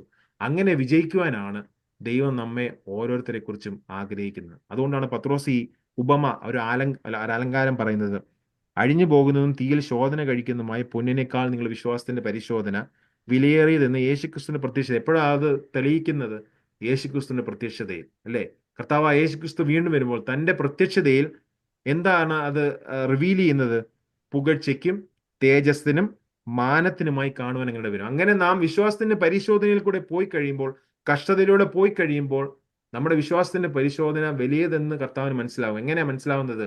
തന്റെ പുത്രനായ യേശുക്രിസ്തുവിന്റെ പ്രതിബിംബമായി നാം ധ്വനിക്കുന്നുണ്ടോ, നാം പ്രകാശിക്കുന്നുണ്ടോ എന്ന് ദൈവം നമ്മിലൂടെ നോക്കിയിട്ട് നാം പ്രതിബിംബിക്കുന്നുണ്ടെങ്കിൽ, നമ്മൾ കർത്താവിനോട് അനുരൂപമായിട്ടുണ്ടെങ്കിൽ തന്റെ പ്രത്യക്ഷതയിൽ എന്ത് വരും? പുകഴ്ച വരും, തേജസ് വരും, മാനം വരും. അങ്ങനെ അത് പുകഴ്ചയ്ക്കും തേജസ്സിനും മാനത്തിനുമായി കാണുവാനിട വരും. അപ്പോൾ നാം മനസ്സിലാക്കേണ്ട, ഈ ലോകത്തിൽ നമ്മൾ കഷ്ടതയിലൂടെ, പ്രയാസത്തിലൂടെ, ദുഃഖത്തിലൂടെ പോകുമ്പോൾ അതിനൊക്കെ ഒരു കാരണമുണ്ട്. എന്താണ്? നമ്മളെ തീയിലൂടെ ശോധന കഴിക്കുക ചെയ്യുന്നത്, അല്ലേ? ഈ യോബിന്റെ ചരിത്രം നമുക്കറിയാം, ദാനിയേലിന്റെ കാര്യം നമുക്കറിയാം. നമുക്ക് പഴയ നിയമത്തിൽ ഒരുപാട് ഉദാഹരണങ്ങളുണ്ട്, അതിലോട്ടൊന്നും ഞാൻ പോകുന്നില്ല. അവൻ എന്നെ കൊന്നാലും ഞാൻ അവനായി കാത്തിരിക്കുമെന്ന ഇയ്യോബ് പറയുന്നത്, അല്ലേ? 13:15 പറയുന്നത്, അവൻ എന്നെ കൊന്നാലും ഞാൻ അവനായി കാത്തിരിക്കും, അല്ലേ? തീയില് ശദ്രക്ക്, മേശക്ക്, അബേദ്നെഗോ അവരുണ്ടായിരുന്നപ്പോൾ അവരെന്തോ പറഞ്ഞത്? വിടുവിച്ചാലും ഇല്ലെങ്കിലും, അല്ലേ? അപ്പൊ അതായിരിക്കണം നമ്മുടെ വിശ്വാസം എന്ന് പറയുന്നത്. വിടുവിച്ചാലും ഇല്ലെങ്കിലും, ഈ ലോകത്തിലെ കഷ്ടത നമ്മളെ വിടുവിച്ചാലും ഇല്ലെങ്കിലും, പറയാൻ എളുപ്പമാണ്, എനിക്കറിയാം, പ്രസംഗിക്കാൻ എളുപ്പമാണ്, അതിലൂടെ പോകുമ്പോഴേ നമുക്കത് അറിയത്തുള്ളൂ. എങ്കിൽ പോലും ദൈവകൃപ നമുക്ക് നൽകിയിരിക്കുന്നത് പറയുവാനാണ്. ദൈവം അതിനായി നമ്മളെ ഉറപ്പിക്കും, ദൈവം അതിനായി നമ്മളെ ധൈര്യപ്പെടുത്തും, ദൈവം അതിനായി നമ്മെ ശക്തീകരിക്കും. ഈ ലോകത്തിൽ എന്തുവിധ കഷ്ടങ്ങളും ദുഃഖങ്ങളും ഭാരങ്ങളും ആകുമ്പോൾ നമ്മളെ ദൈവം വെറുതെ വിടത്തില്ല, നമ്മളെ ദൈവം ഏകരാക്കത്തില്ല, നമ്മളെ ഐസൊലേറ്റഡ് ആയിട്ട് ദൈവം വിടത്തില്ല. മറിച്ച് തന്റെ പരിശുദ്ധാത്മാവിനെ നമ്മെ അയച്ചിരിക്കുന്നത്, കാര്യസ്ഥനെ അയച്ചിരിക്കുന്നത് നമ്മളിലൂടെ ദൈവം യാത്ര ചെയ്തുകൊണ്ടിരിക്കുക. ഹാനോക്ക് ദൈവത്തോടു കൂടിയല്ലേ നടന്നത്, അതുപോലെ നാമും ദൈവത്തോടു കൂടി നടന്ന് തന്റെ ശക്തി പ്രാപിച്ച്, തന്റെ ശക്തിയിലാണ് നാം കാക്കപ്പെടുന്നത്. നമ്മൾ മുമ്പേ വായിച്ച പോലെ, അങ്ങനെ ശക്തിയാൽ കാക്കപ്പെടുന്ന ദൈവജനത്തിന് ദൈവം തന്റെ കൃപ അധികമായി ദാനം ചെയ്യും. അങ്ങനെ വിശ്വാസത്തിന്റെ പരിശോധനയോടെ നമ്മൾ പോകുമ്പോൾ പൊന്നിനേക്കാൾ വിലയേറിയതായി നമ്മുടെ വിശ്വാസം വലിയതെന്ന് ദൈവത്തിന് മനസ്സിലാവും. അങ്ങനെ മനസ്സിലാകുമ്പോൾ തന്റെ പുത്രനായ യേശുക്രിസ്തുവിന്റെ പ്രതിബിംബം നമ്മിൽ ധ്വനിക്കുമ്പോൾ അത് പുകഴ്ചയ്ക്കും തേജസ്സിനും മാനത്തിനുമായി കാണുവാൻ അങ്ങനെ വരും. അവനെ നിങ്ങൾ കണ്ടിട്ടില്ലെങ്കിലും സ്നേഹിക്കുന്നു. അങ്ങനെ 9-ാം വാക്യം പറയുന്നു, ഇപ്പോൾ കാണാതെ വിശ്വസിച്ചുകൊണ്ട് നിങ്ങളുടെ വിശ്വാസത്തിന്റെ അന്തമായ ആത്മരക്ഷ പ്രാപിക്കുകയും പറഞ്ഞു തീരാത്തതും മഹിമയുള്ളതുമായ സന്തോഷത്തോടെ ആനന്ദിക്കുകയും ചെയ്യുന്നു. അപ്പൊ ഇപ്പോൾ നമുക്ക് മനസ്സിലായി കാണുമെന്ന് ഞാൻ വിചാരിക്കുന്നു. അവനെ നിങ്ങൾ കണ്ടിട്ടില്ലെങ്കിൽ, നമ്മൾ കർത്താവിനെ കണ്ടിട്ടില്ല. നമ്മൾ ആരും കർത്താവിനെ മുഖാമുഖമായി ഫിസിക്കലി നാം കണ്ടിട്ടില്ല, അല്ലേ? നാം കർത്താവിനെ രക്ഷിതാവായി സ്വീകരിച്ച് കർത്താവിനെ കാണാതെ വിശ്വസിക്കുന്ന ഒരു ഭാഗ്യവന്മാർ നമ്മൾ വായിക്കുന്നുവല്ലോ. അങ്ങനെ കർത്താവിനെ കണ്ടിട്ടില്ലെങ്കിൽ പോലും നമ്മൾ വിശ്വസിക്കുന്നത് എന്തുകൊണ്ടാണ്? കാരണം നമ്മൾ വിശ്വസിക്കുന്നത് ദൈവത്തിലാണ്, അല്ലേ? അനശ്വരമായ, അക്ഷയനായ, മാലിന്യം ഏശാത്ത, അല്ലേ, വാട്ടമേശാത്ത ഒരു പ്രിയനിലാണ് നാം വിശ്വസിക്കുന്നത്. ആ പ്രിയനിൽ നാം വിശ്വസിക്കുന്നതുകൊണ്ടാണ് നാം കണ്ടിട്ടില്ലെങ്കിലും അവനെ സ്നേഹിക്കുന്നത്. അതുകൊണ്ടാണ് നാം ആനന്ദിക്കുന്നത്. എന്നിട്ട് പത്രോസ് 9-ാം വാക്യത്തിൽ കാണുന്നു, ഇപ്പോൾ കാണാതെ വിശ്വസിച്ചുകൊണ്ട് നിങ്ങളുടെ വിശ്വാസത്തിന്റെ അന്തമായ ആത്മരക്ഷ. അപ്പോൾ ഈ വിശ്വാസത്തിന്റെ അവസാനം എന്താണ്? നമുക്ക് ലഭിക്കാൻ പോകുന്ന നിത്യമായ ആത്മരക്ഷ, അല്ലേ? ആ രക്ഷയ്ക്ക് വേണ്ടിയാണ് ദൈവം നമ്മെ ഒരുക്കിക്കൊണ്ടിരിക്കുന്നത്. ആ രക്ഷ പ്രാപിപ്പാനാണ് ദൈവം നമ്മെ ഒരുക്കിക്കൊണ്ടിരിക്കുന്നത്. അങ്ങനെ പ്രാപിക്കുകയും പറഞ്ഞു തീരാത്തതും മഹിമയുള്ളതുമായ സന്തോഷത്തോടെ ആനന്ദിക്കുകയും ചെയ്യുന്നു. അപ്പൊ ആ സന്തോഷത്തിന് ഒരു ഒരു ഒരു എക്സ്പ്ലനേഷൻ പത്രോസ് കൊടുക്കുകയാണ്. പറഞ്ഞു തീരാത്ത സന്തോഷം, മഹിമയുള്ള സന്തോഷം, അല്ലേ? ആ സന്തോഷത്തോടെ ആനന്ദിക്കുകയും ചെയ്യുന്നു. അപ്പൊ ഈ ആത്മരക്ഷയ്ക്ക് വേണ്ടി നമ്മുടെ വിശ്വാസത്തിന്റെ പരിശോധനയിലുള്ള ദൈവം നമ്മെ ഒരുക്കുന്നത് അവസാനം നമുക്ക് ലഭിക്കാൻ പോകുന്ന ആ പറഞ്ഞു തീരാത്ത മഹിമയുള്ള സന്തോഷത്തിന് വേണ്ടിയാണ്. ആ സന്തോഷത്തിലാണ് നാം ഇപ്പോൾ ആനന്ദിക്കുന്നത്. അപ്പോൾ ഈ പത്രോസ് ഈ ലേഖനം അവർക്ക് എഴുതുമ്പോൾ, ഈ 5 പ്രദേശങ്ങളിൽ ചെതറി പാർക്കുന്ന ജനത്തിന് എഴുതുമ്പോൾ പത്രോസ് പറയാണ്, നിങ്ങൾ ഈ പോകുന്ന പീഡനം, നിങ്ങൾ ഈ പോകുന്ന കഷ്ടത എന്ന് പറയുന്ന അല്പകാലമേ ഉള്ളൂ. ആ കഷ്ടതയിലൂടെ ദൈവം എന്താ തെളിയിക്കാൻ പോകുന്നത്? വിശ്വാസത്തിന്റെ പരിശോധന വിലയേറിയതെന്ന് ദൈവം തെളിയിക്കും. അതായത് അഴിഞ്ഞു പോകുന്നതും തീയിൽ ശോധന കഴിക്കുന്നതുമായി പൊന്നിനേക്കാൾ. ഈ പൊന്നൊക്കെ അഴിഞ്ഞു പോകുന്നത്, പൊന്നൊക്കെ ഇവിടെ കൊണ്ട് നശിക്കും. നമ്മുടെ വിശ്വാസത്തിന്റെ പരിശോധനയോട് നമ്മൾ പോകുമ്പോൾ വിശ്വാസം ഒരിക്കലും നശിച്ചു പോകുന്നില്ല. മറിച്ച് ആ വിശ്വാസത്തിന് അന്തമായ ആത്മരക്ഷ നാം പ്രാപിക്കുക ചെയ്യുന്നത്, അല്ലേ? അങ്ങനെ വിശ്വാസത്തിന്റെ പരിശോധനയോട് പോകുമ്പോൾ നമ്മുടെ വിശ്വാസം തെളിയിക്കപ്പെടും. യഥാർത്ഥമായ ജെനുവിൻ ഫെയ്ത്ത് ആണ് തെളിയിക്കപ്പെടും. യഥാർത്ഥമായ വിശ്വാസമാണ് തെളിയിക്കപ്പെടും. കള്ളമില്ലാത്ത, വാട്ടം, മാലിന്യം, ക്ഷയമേശാത്ത വിശ്വാസമാണ് തെളിയിക്കപ്പെടും. അങ്ങനെ ആ വിശ്വാസം തെളിയിക്കപ്പെടുമ്പോൾ, യേശുക്രിസ്തുവിന്റെ പ്രത്യക്ഷത്തിൽ തെളിയിക്കുമ്പോൾ അത് മാനത്തിനും പുകഴ്ചയ്ക്കുമായി ഇടവരും. അങ്ങനെ ഇടവരുമ്പോൾ നമുക്ക് ഫൈനലി വിശ്വാസത്തിന് അന്തമായ ആത്മരക്ഷ നാം പ്രാപിക്കും. നമുക്കൊരു പാട്ട് തന്നെ ഉണ്ടല്ലോ, വിശ്വാസത്തിന് അന്തമായ രക്ഷ നേടുകയിൽ. അങ്ങനെ ഒരു പാട്ട് തന്നെ നമ്മൾ മലയാളത്തിൽ പാടുന്നുണ്ടല്ലോ. അപ്പം വിശ്വാസത്തിന് അന്തം എന്ന് പറയുന്നത് ആത്മരക്ഷയാണ്. ആത്മരക്ഷ പ്രാപിക്കുവാനാണ് ദൈവം നമ്മെ ഒരുക്കിക്കൊണ്ടിരിക്കുന്നത്. അങ്ങനെ ഒരുക്കിക്കൊണ്ടിരിക്കുന്ന നമ്മൾ ഇപ്പോൾ മഹിമയുള്ളതും പറഞ്ഞു തീരാത്തതുമായ സന്തോഷത്തോടെ ആനന്ദിക്കുകയും ചെയ്യും. അപ്പൊ ഇതാണ് ഞാൻ ഇന്ന് നിങ്ങളോട് പറയാൻ ഉദ്ദേശിച്ചത്. ഉപസംഹാരമായി ഞാൻ ഇതിന്റെ ഒരു സമ്മറി പറയുവാണ്. നമ്മൾ 1 പത്രോസ് 1:3 മുതൽ 9 വരെയാണ് വായിച്ചത്. നമ്മൾ കർത്താവായ യേശുക്രിസ്തു നമുക്ക് നേടിത്തന്ന രക്ഷയെക്കുറിച്ച് നമ്മൾ കണ്ടു. ആ, ഈ 3-ാം വാക്യം ആരംഭിക്കുന്നത് തന്നെ ദൈവത്തിന് സ്തുതി അർപ്പിച്ചുകൊണ്ടാണ്. കർത്താവ് യേശു ക്രിസ്തുവിനെ ദൈവത്തിന് സ്തോത്രം. പത്രോസ് സ്തുതി അർപ്പിച്ചിട്ട് തന്റെ പുനരുത്ഥാനം, അതായത് ക്രിസ്തയേശുവിന്റെ പുനരുത്ഥാനത്താൽ തന്റെ കരുണാധിക്യ പ്രകാരം നമ്മെ ജീവനുള്ള പ്രത്യാശയ്ക്ക്, ആ ജീവനുള്ള പ്രത്യാശയാണ് നമുക്കായി ദൈവം ഒരുക്കിയിരിക്കുന്ന ആ നിത്യാവകാശം. അതാണ് അന്ത്യകാലത്തിൽ വെളിപ്പെടുവാൻ ഒരുങ്ങിയിരിക്കുന്ന രക്ഷയ്ക്ക് വിശ്വാസത്താൽ ദൈവശക്തിയിൽ കാക്കപ്പെടുന്ന നിങ്ങൾക്ക് വേണ്ടി സ്വർഗത്തിൽ സൂക്ഷിച്ചിരിക്കുന്നത്. അതായത് നാം കണ്ടു, നാം വായിച്ചു, നാം മനസ്സിലാക്കി, സ്വർഗത്തിലാണ് ആ നിത്യാവകാശം സൂക്ഷിച്ചിരിക്കുന്നത്. ദൈവമാണ് അത് സൂക്ഷിച്ചിരിക്കുന്നത്. ദൈവമാണ് അതിന്റെ ഉടമസ്ഥൻ. തന്റെ കരുണാധിക്യ പ്രകാരം ദൈവം നമ്മെ രക്ഷിച്ചു, നിത്യസ്നേഹത്താൽ നമ്മെ സ്നേഹിച്ചു. ആ സ്നേഹിച്ച നമ്മെ തന്റെ പുത്രന യേശു ക്രിസ്തുവിനെ ഈ ലോകത്തിലേക്ക് തന്ന് ദൈവം നമ്മെ രക്ഷിച്ചു. പരിശുദ്ധാത്മാവ് നമ്മളെ പുനരുജ്ജീവിപ്പിച്ചു. അങ്ങനെ നമുക്ക് ലഭിച്ച ഈ വിലയേറിയ രക്ഷയാൽ നാം മുന്നോട്ട് പോകുമ്പോൾ നമുക്കുണ്ടാവേണ്ട ഒരു പ്രത്യാശയുണ്ട്. ആ പ്രത്യാശ എന്ന് പറയുന്നത് നിത്യാവകാശമാണ്. ആ നിത്യാവകാശം എന്ന് പറയുന്നത് സ്വർഗത്തിൽ സൂക്ഷിച്ചിരിക്കുന്ന നിത്യാവകാശമാണ്. ക്ഷയമേശാത്ത, മാലിന്യമേശാത്ത, വാട്ടമേശാത്ത ഒരു നിത്യാവകാശമാണ്. ആ നിത്യാവകാശം സൂക്ഷിച്ചിരിക്കുന്നത് ദൈവമാണ്. ആ ദൈവം, അക്ഷയനായ ദൈവം സൂക്ഷിക്കുന്നതുകൊണ്ടാണ് അതുകൊണ്ട് ക്ഷയമില്ലാത്തത് എന്ന് ഞാൻ പറഞ്ഞത്. മാലിന്യമേശാത്ത നമ്മൾ കണ്ടു, എബ്രായർ 7:26 പറയുന്ന പോലെ നിർമ്മലനായ യേശു ക്രിസ്തു, അല്ലെ, ആ നിർമ്മലതയുള്ള ഒരു നിത്യാവകാശമാണ്. വാടാത്ത ഒരു കിരീടമാണ് നാം പ്രാപിക്കുവാൻ പോകുന്നത്. അതാണ് നമ്മുടെ നിത്യാവകാശത്തിന്റെ സവിശേഷതകളായി നാം കണ്ടത്. എന്നിട്ട് പത്രോസ് പറയുന്നത് ഈ അല്പകാലത്തേക്ക്, ഈ ലോകത്തിൽ നാം ജീവിക്കുന്ന കാലം നാനാ പരീക്ഷകളിലൂടെ നാം കടന്നു പോകും. നാനാ പരീക്ഷകളിൽ നാം കടന്നു പോകുമ്പോഴും ചിലപ്പോൾ നാം ദുഃഖിക്കേണ്ടി വരും, അല്ലെ. ദുഃഖിക്കുന്ന പരീക്ഷകളിലൂടെ ആയിരിക്കും നാം കടന്നു പോകുന്നത്. എന്നാൽ പത്രോസ് പറയുന്നത് ദുഃഖിച്ചിരിക്കേണ്ടി വന്നാലും, ഈ ശോധനയിലൂടെ, ഈ ലോകത്തിൽ നമ്മൾ പലവിധ പ്രശ്നങ്ങളിലൂടെ ഈ ലോകത്തിൽ കടന്നു പോകേണ്ടി വന്നാലും, നാം ദുഃഖിക്കേണ്ടി വന്നാലും നാം ആനന്ദിക്കുന്നു. കാരണം എന്താണ്? നമുക്ക് ഒരു നിത്യാവകാശം നമുക്കായി ലഭിക്കുവാൻ പോകുന്നു. ആ നിത്യാവകാശമാണ് നമ്മുടെ ഹോപ്പ് എന്ന് പറയുന്നത്, നമ്മുടെ പ്രത്യാശ എന്ന് പറയുന്നത്, നമ്മുടെ ആകാംക്ഷയുള്ള പ്രതീക്ഷ എന്ന് പറയുന്നത് നമുക്ക് ലഭിക്കാൻ പോകുന്ന ആ നിത്യാവകാശമാണ്. അതാണ് ദൈവം നമുക്കായി ഒരുക്കിക്കൊണ്ടിരിക്കുന്നത്. എന്നിട്ട് പത്രോസ് എന്താ ചെയ്യുന്നത്? പത്രോസ് പൊന്നിനോട് ഉപമിക്കുക ചെയ്യുന്നത്. അഴിഞ്ഞു പോകുന്ന തീയിൽ ശോധന കഴിക്കുന്നതുമായ പൊന്നിനേക്കാൾ, അതായത് തീയിൽ ശോധന കഴിക്കുന്ന പൊന്നിനേക്കാൾ വിലയേറിയതാണ് നമ്മുടെ വിശ്വാസം, അല്ലെ. അതെങ്ങനെയാ തെളിയിക്കപ്പെടുന്നത്? അങ്ങനെ ആ വിശ്വാസം പൊന്നിനേക്കാൾ വിലയേറിയതെന്ന് എങ്ങനെയാ തെളിയിക്കപ്പെടുന്നത്?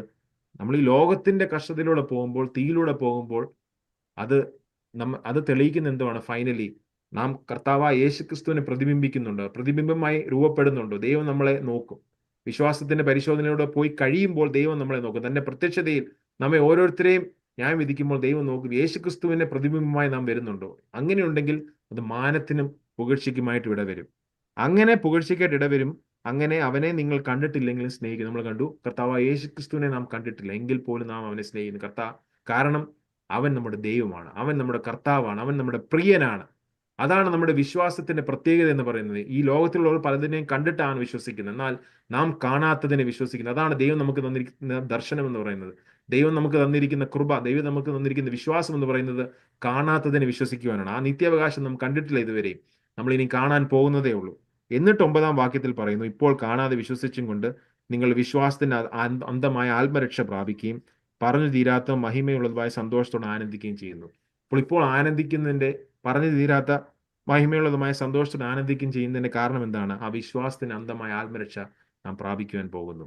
ആ പ്രാപിച്ച നാം ഓരോരുത്തരും ഈ ലോക ജീവിതത്തിലൂടെ കടന്നു പോകുമ്പോൾ നാം മനസ്സിലാക്കേണ്ട ഒരു കാര്യം, ഒരു നിത്യമായ രക്ഷ നമുക്കായി ദൈവം കരുതിയിട്ടുണ്ട്.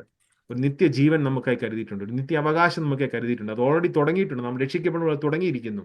എന്നാൽ അത് നിത്യതയോളം നിലനിൽക്കുന്നതാണ്. ഈ ലോകം തീരുന്നതുകൊണ്ട് അത് തീരുന്നില്ല, മറിച്ച് നിത്യതയോളം നിലനിൽക്കുന്ന ഒരു നിത്യാവകാശത്തിനായി ദൈവം നമ്മെ ഒരുക്കിക്കൊണ്ടിരിക്കുകയാണ്. അപ്പോൾ ഈ പ്രഭാത സമയത്ത് ബോസ്റ്റൺ പ്രയർ ലൈനിലായിരിക്കുന്ന ഓരോരുത്തരോടും എനിക്ക് പറയാനുള്ളത്, ദൈവത്തിന്റെ കരുണാധിക്യ പ്രകാരമാണ് ദൈവം നമ്മെ രക്ഷിച്ചത്. ദൈവത്തിന്റെ കരുണയാലാണ് നാം രക്ഷിക്കപ്പെട്ടത്. നമ്മെ വീണ്ടും ജനിപ്പിച്ച ദൈവത്തിന്റെ കരുണയാൽ മാത്രമാണ്, തന്റെ നിത്യസ്നേഹത്താലാണ്. അങ്ങനെ നിത്യസ്നേഹത്താൽ ദൈവത്തിന്റെ കരുണാധിക്യ പ്രകാരം വീണ്ടും ജനിച്ചവരായി നമുക്ക് ലഭിച്ചിരിക്കുന്ന അവകാശം എന്ന് പറയുന്നത് നിത്യാവകാശമാണ്. ക്ഷയമേശാത്ത, സ്വർഗത്തിൽ സൂക്ഷിച്ചിരിക്കുന്ന, മാലിന്യമേശാത്ത, വാട്ടമേശാത്ത ഒരു നിത്യാവകാശമാണ്. ആ നിത്യാവകാശത്തിനായി പരിശുദ്ധാത്മാവാകുന്ന ദൈവം ആണ് ആ അവകാശത്തിന്റെ അച്ചാരം എന്ന് പറയുന്നത്, അതിന്റെ ഡിപ്പോസിറ്റ് എന്ന് പറയുന്നത്. അത് പൂർണ്ണമായി നമുക്ക് ലഭിക്കും, തന്റെ പ്രത്യക്ഷതയിൽ പൂർണ്ണമായി ലഭിക്കും. അതിന് നമ്മൾ ഈ ശോധനയിലൂടെ ഈ ലോകത്തിൽ പോകേണ്ടി വന്നാലും, സുവിശേഷത്തിന് വേണ്ടിയുള്ള ശോധനയെക്കുറിച്ചാണ് ഈ പശ്ചാത്തലത്തിൽ പത്രോസ് പറയുന്നത്. എന്നാൽ നമുക്ക് ഇവർ പറയുന്ന പോലെ നീറോ ചക്രവർത്തിയുടെ പീഡനത്തിലൂടെ ഒന്നും പോകാൻ വരുന്നില്ല. നമ്മുടെ ലോകത്തിൽ നമ്മൾ ജീവിക്കുമ്പോൾ പലവിധ ശോധനകളായിരിക്കും വിശ്വാസത്തിന് വേണ്ടി നമ്മൾ സഹിക്കുന്നത്. അതിന് സഹിക്കാനുള്ള ഉറപ്പാണ് പത്രോസ് നൽകുന്നത്. ഒരു നിത്യാവകാശം, അന്ധമായ ആത്മരക്ഷ പ്രാപിക്കുവാൻ പോവുകയാണ്. ആ ആത്മരക്ഷയ്ക്കായി ദൈവത്തിന്റെ പരിശുദ്ധാത്മാവ് നമ്മെ ഓരോരുത്തരെയും ഒരുക്കട്ടെ. ആ നിത്യാവകാശത്തിനായി ദൈവത്തിന്റെ പരിശുദ്ധാത്മാവ് നമ്മെ ഓരോരുത്തരെയും ഒരുക്കട്ടെ എന്ന് പ്രാർത്ഥിച്ചുകൊണ്ട് ഞാനിവിടെ നിർത്തുന്നു. ദൈവം നമ്മെ അനുഗ്രഹിക്കുമാറട്ടെ. Thank you very much. Praise the Lord. Thank you. Thank you brother Philip. ദൈവം അനുഗ്രഹിക്കട്ടെ.